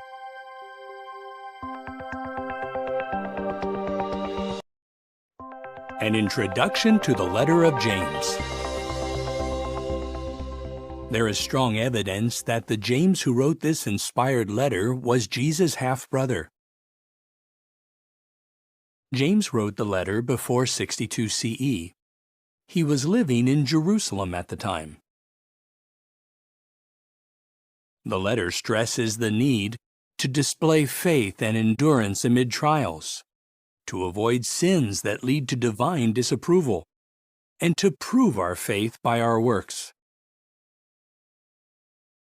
Like Jesus, James used many simple yet powerful illustrations drawn from common things. Waves of the sea, flowers and trees, a man looking at himself in a mirror, and material riches that perish. The letter of James has 5 chapters. Chapter 1 reminds us to keep asking God for wisdom, doing so in faith, and that the one who doubts is like a wave of the sea driven by the wind and blown about. Chapter 2 contains strong counsel for those favoring the wealthy over the poor, thus creating class distinctions and violating the royal law of neighborly love. Did you know? James often alludes to the Sermon on the Mount. For example, he says that we can have joy when persecuted. We must do the will of God, not simply hear it. And if we want God to forgive us, we must forgive others.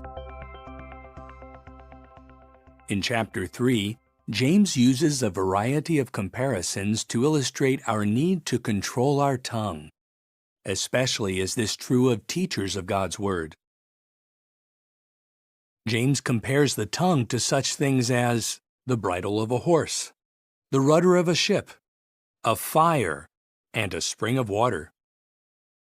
Chapter 4 explains that wicked conduct has its roots in fleshly desires. James also states, "Whoever wants to be a friend of the world is making himself an enemy of God." On the other hand, when we oppose the devil and draw close to God, he will draw close to us. Chapter 5 tells us that the rich and powerful who oppress others will have to answer to Jehovah. James also highlights the importance of patience. Just as a farmer patiently waits for rain, we must patiently wait for God to fulfill His promises in connection with Christ. In the meantime, anyone who becomes spiritually sick should seek help from the congregation elders. The elders' loving use of God's Word and their prayers of faith can help a sick one to become well. As you read the letter of James, note how we should never blame Jehovah for our trials, how we should take great care to control our tongue, and how we should be patient as we await God's kingdom.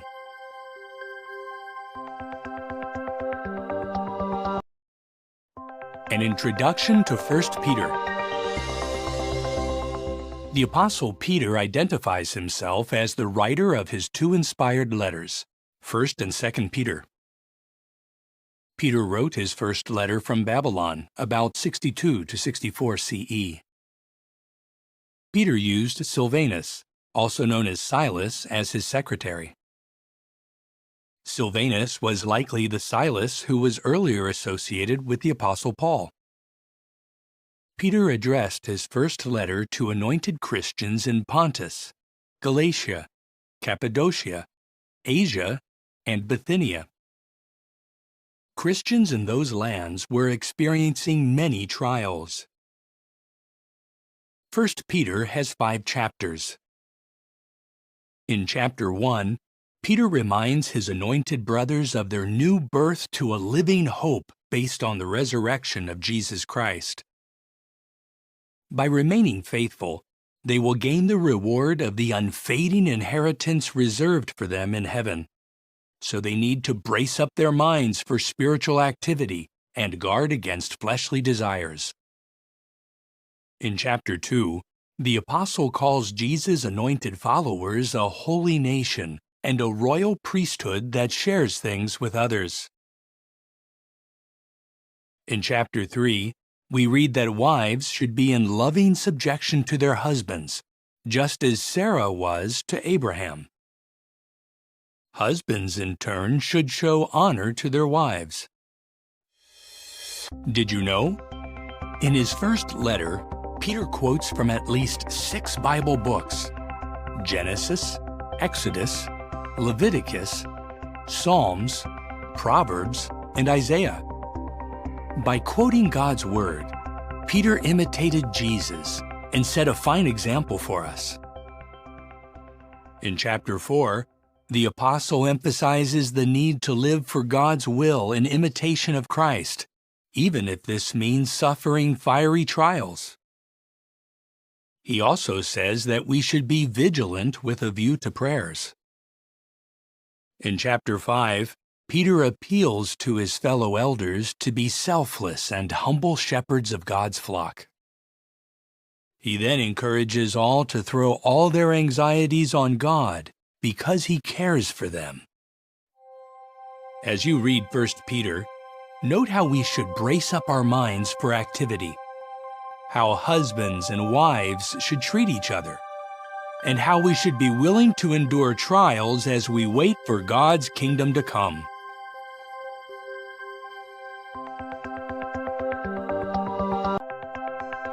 An introduction to 2 Peter.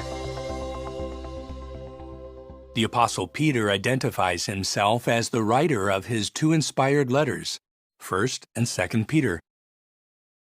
Peter wrote his second letter about 64 CE, shortly after he wrote his first letter. At the time, he may still have been in Babylon or its vicinity. Peter's second letter encourages anointed Christians to make their heavenly calling sure, to guard against false teachers, and to pay attention to the prophetic word. 2 Peter contains 3 chapters. Chapter 1 discusses Christ's transfiguration, which gave Peter, James, and John a preview of Christ's glory and kingdom power. The transfiguration made the prophetic word more sure, so Christ's followers should pay attention to it as to a lamp shining in a dark place. In chapter 2, Peter warns us that false teachers would arise and bring in destructive sects. Those deceivers, who began to appear in the first century, would face divine judgment as did the inhabitants of Sodom and Gomorrah. Did you know? When Peter wrote his second letter, he knew that his death was near. But instead of being overly concerned about himself, he continued to obey Jesus' loving command, "Feed my little sheep." Chapter 3 points forward to Christ's presence and kingdom power. Concerning that time, Peter foretold that there would be ridiculers who would deliberately ignore that Jehovah had destroyed a wicked world once before in Noah's day. Peter then points to God's promise of a figurative new heavens and a new earth in which righteousness will dwell. In the meantime, God's people should stick to the holy writings and engage in deeds of godly devotion. As you read 2 Peter, note how Christ's transfiguration can strengthen our faith in Bible prophecy, how we need to be on guard against false teachers, and how we must patiently await the new heavens, God's kingdom government, which will rule over a new earthly society of God-fearing humans. An introduction to 1 John. 1 John is the longest of the Apostle John's 3 inspired letters.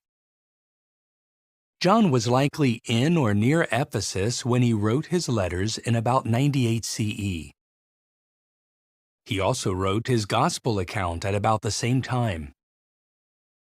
John did not address his first letter to any individual, but wrote it as a general letter to all Christians. His purpose was to strengthen the faith of fellow Christians in the truths that God had revealed to the Christian congregation. The letter addresses 3 main themes: the Antichrist, sin, and love. 1 John contains 5 chapters.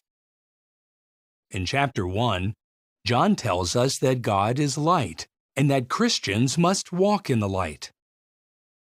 To walk in the light, we need to recognize that we are sinners and need forgiveness based on Christ's propitiatory sacrifice. Chapter 2 warns us about antichrists.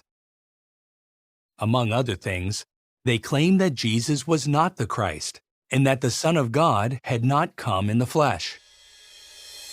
Did you know? More than 3 decades earlier, it was foretold that false teachers would bring in destructive sects and try to draw away the disciples after themselves. John's writings show that this apostasy was well underway. In chapter 3, John contrasts the children of God with the children of the devil. The children of God love one another. The children of the devil, like Cain, hate their brother. The theme of love continues in chapter 4. Here, John reminds us that we cannot rightly profess to love God if we do not love our fellow Christians. In the final chapter we read, "This is what the love of God means, that we observe His commandments." Also, John assures us that God hears all our prayerful requests when these harmonize with His will. As you read 1 John, note how we must reject apostates, how we can guard against the practice of sin, and how we should cultivate love for our fellow subjects of God's kingdom.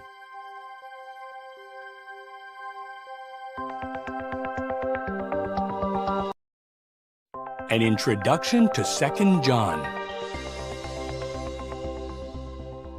John wrote his second letter along with his other 2 letters about 98 CE. At the time, he was likely in or near Ephesus, and he may have been up to 100 years of age.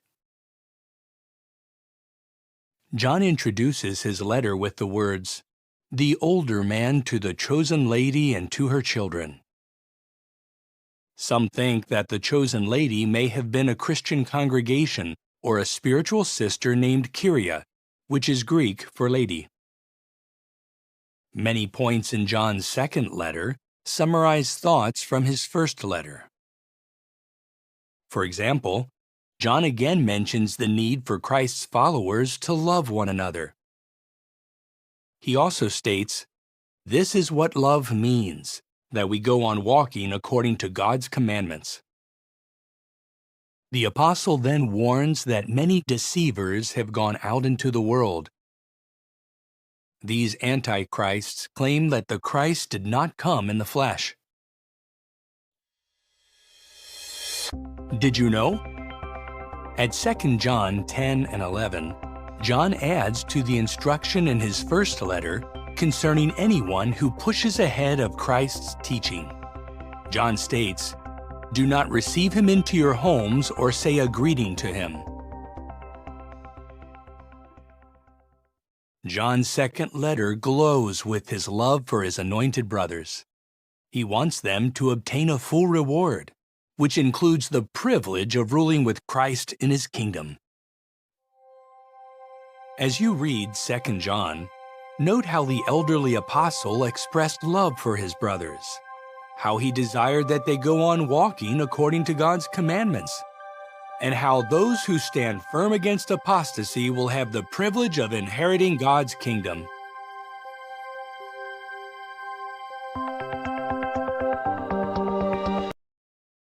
An introduction to 3 John. John wrote his third letter in or near Ephesus about 98 CE. John addressed his third letter to a beloved Gaius, a common Roman name at the time. 3 John has 14 verses. Gaius had a fine reputation for enduring in the truth and for welcoming brothers who were strangers to him, and the Apostle John commends him for his hospitable spirit. Diotrephes' attitude contrasts sharply with that of Gaius. Diotrephes is disrespectful of apostolic authority and wants the first place among the brothers. Diotrephes refuses to welcome visiting brothers. He even tries to hinder and expel from the congregation those who show hospitality. However, Demetrius, a Christian and dear friend of John, is spoken of favorably. Demetrius may have been the one who delivered John's third letter. Did you know? At 3 John 6, Gaius is advised to send the traveling brothers on their way in a manner worthy of God. This would mean carefully supplying the brothers with what they need for their trip. Gaius evidently did this. At the end of his second and third letters, John explains that his letters are short because he hopes to see his brothers soon and speak with them face to face. As you read 3 John, note how it stresses the importance of Christian hospitality. See how it contrasts the attitude of proud Diotrephes with that of beloved Gaius. And observe how the depth of John's love is expressed for his fellow kingdom heirs.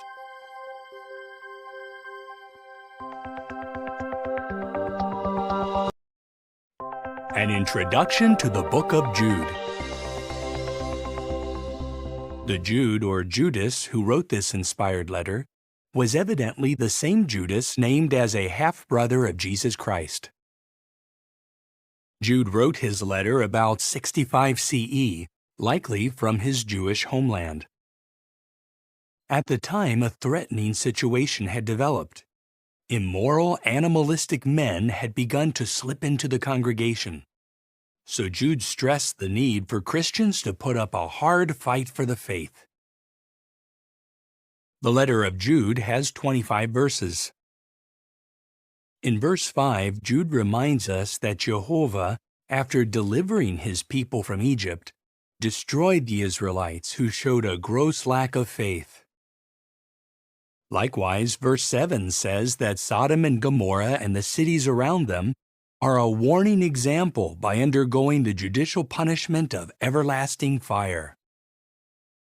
Using powerful metaphors, verses 12 and 13 describe the wicked intruders who enter into the Christian congregation as rocks hidden below water, as waterless clouds carried here and there by the wind, as fruitless trees that have been uprooted, and as wild waves of the sea that cast up the foam.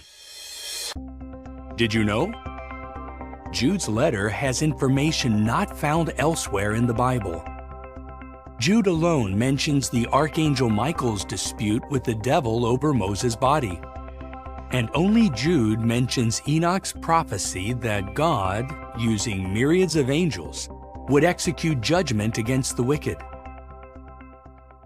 Jude concludes his letter by urging his brothers to keep themselves in God's love, to continue showing mercy to some who have doubts, and to save them by snatching them out of the fire. As you read Jude's letter, note his many references to examples of God's judgments. Meditate on his vivid illustrations, and observe how concerned he was about the purity and spirituality of those who hope to inherit God's kingdom.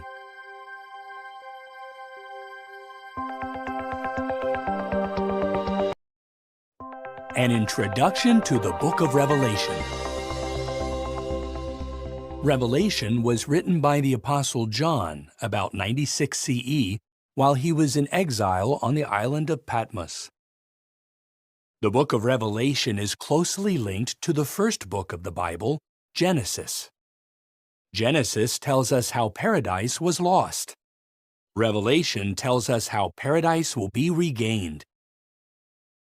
Revelation can be viewed as being divided into 16 visions, covering 22 chapters.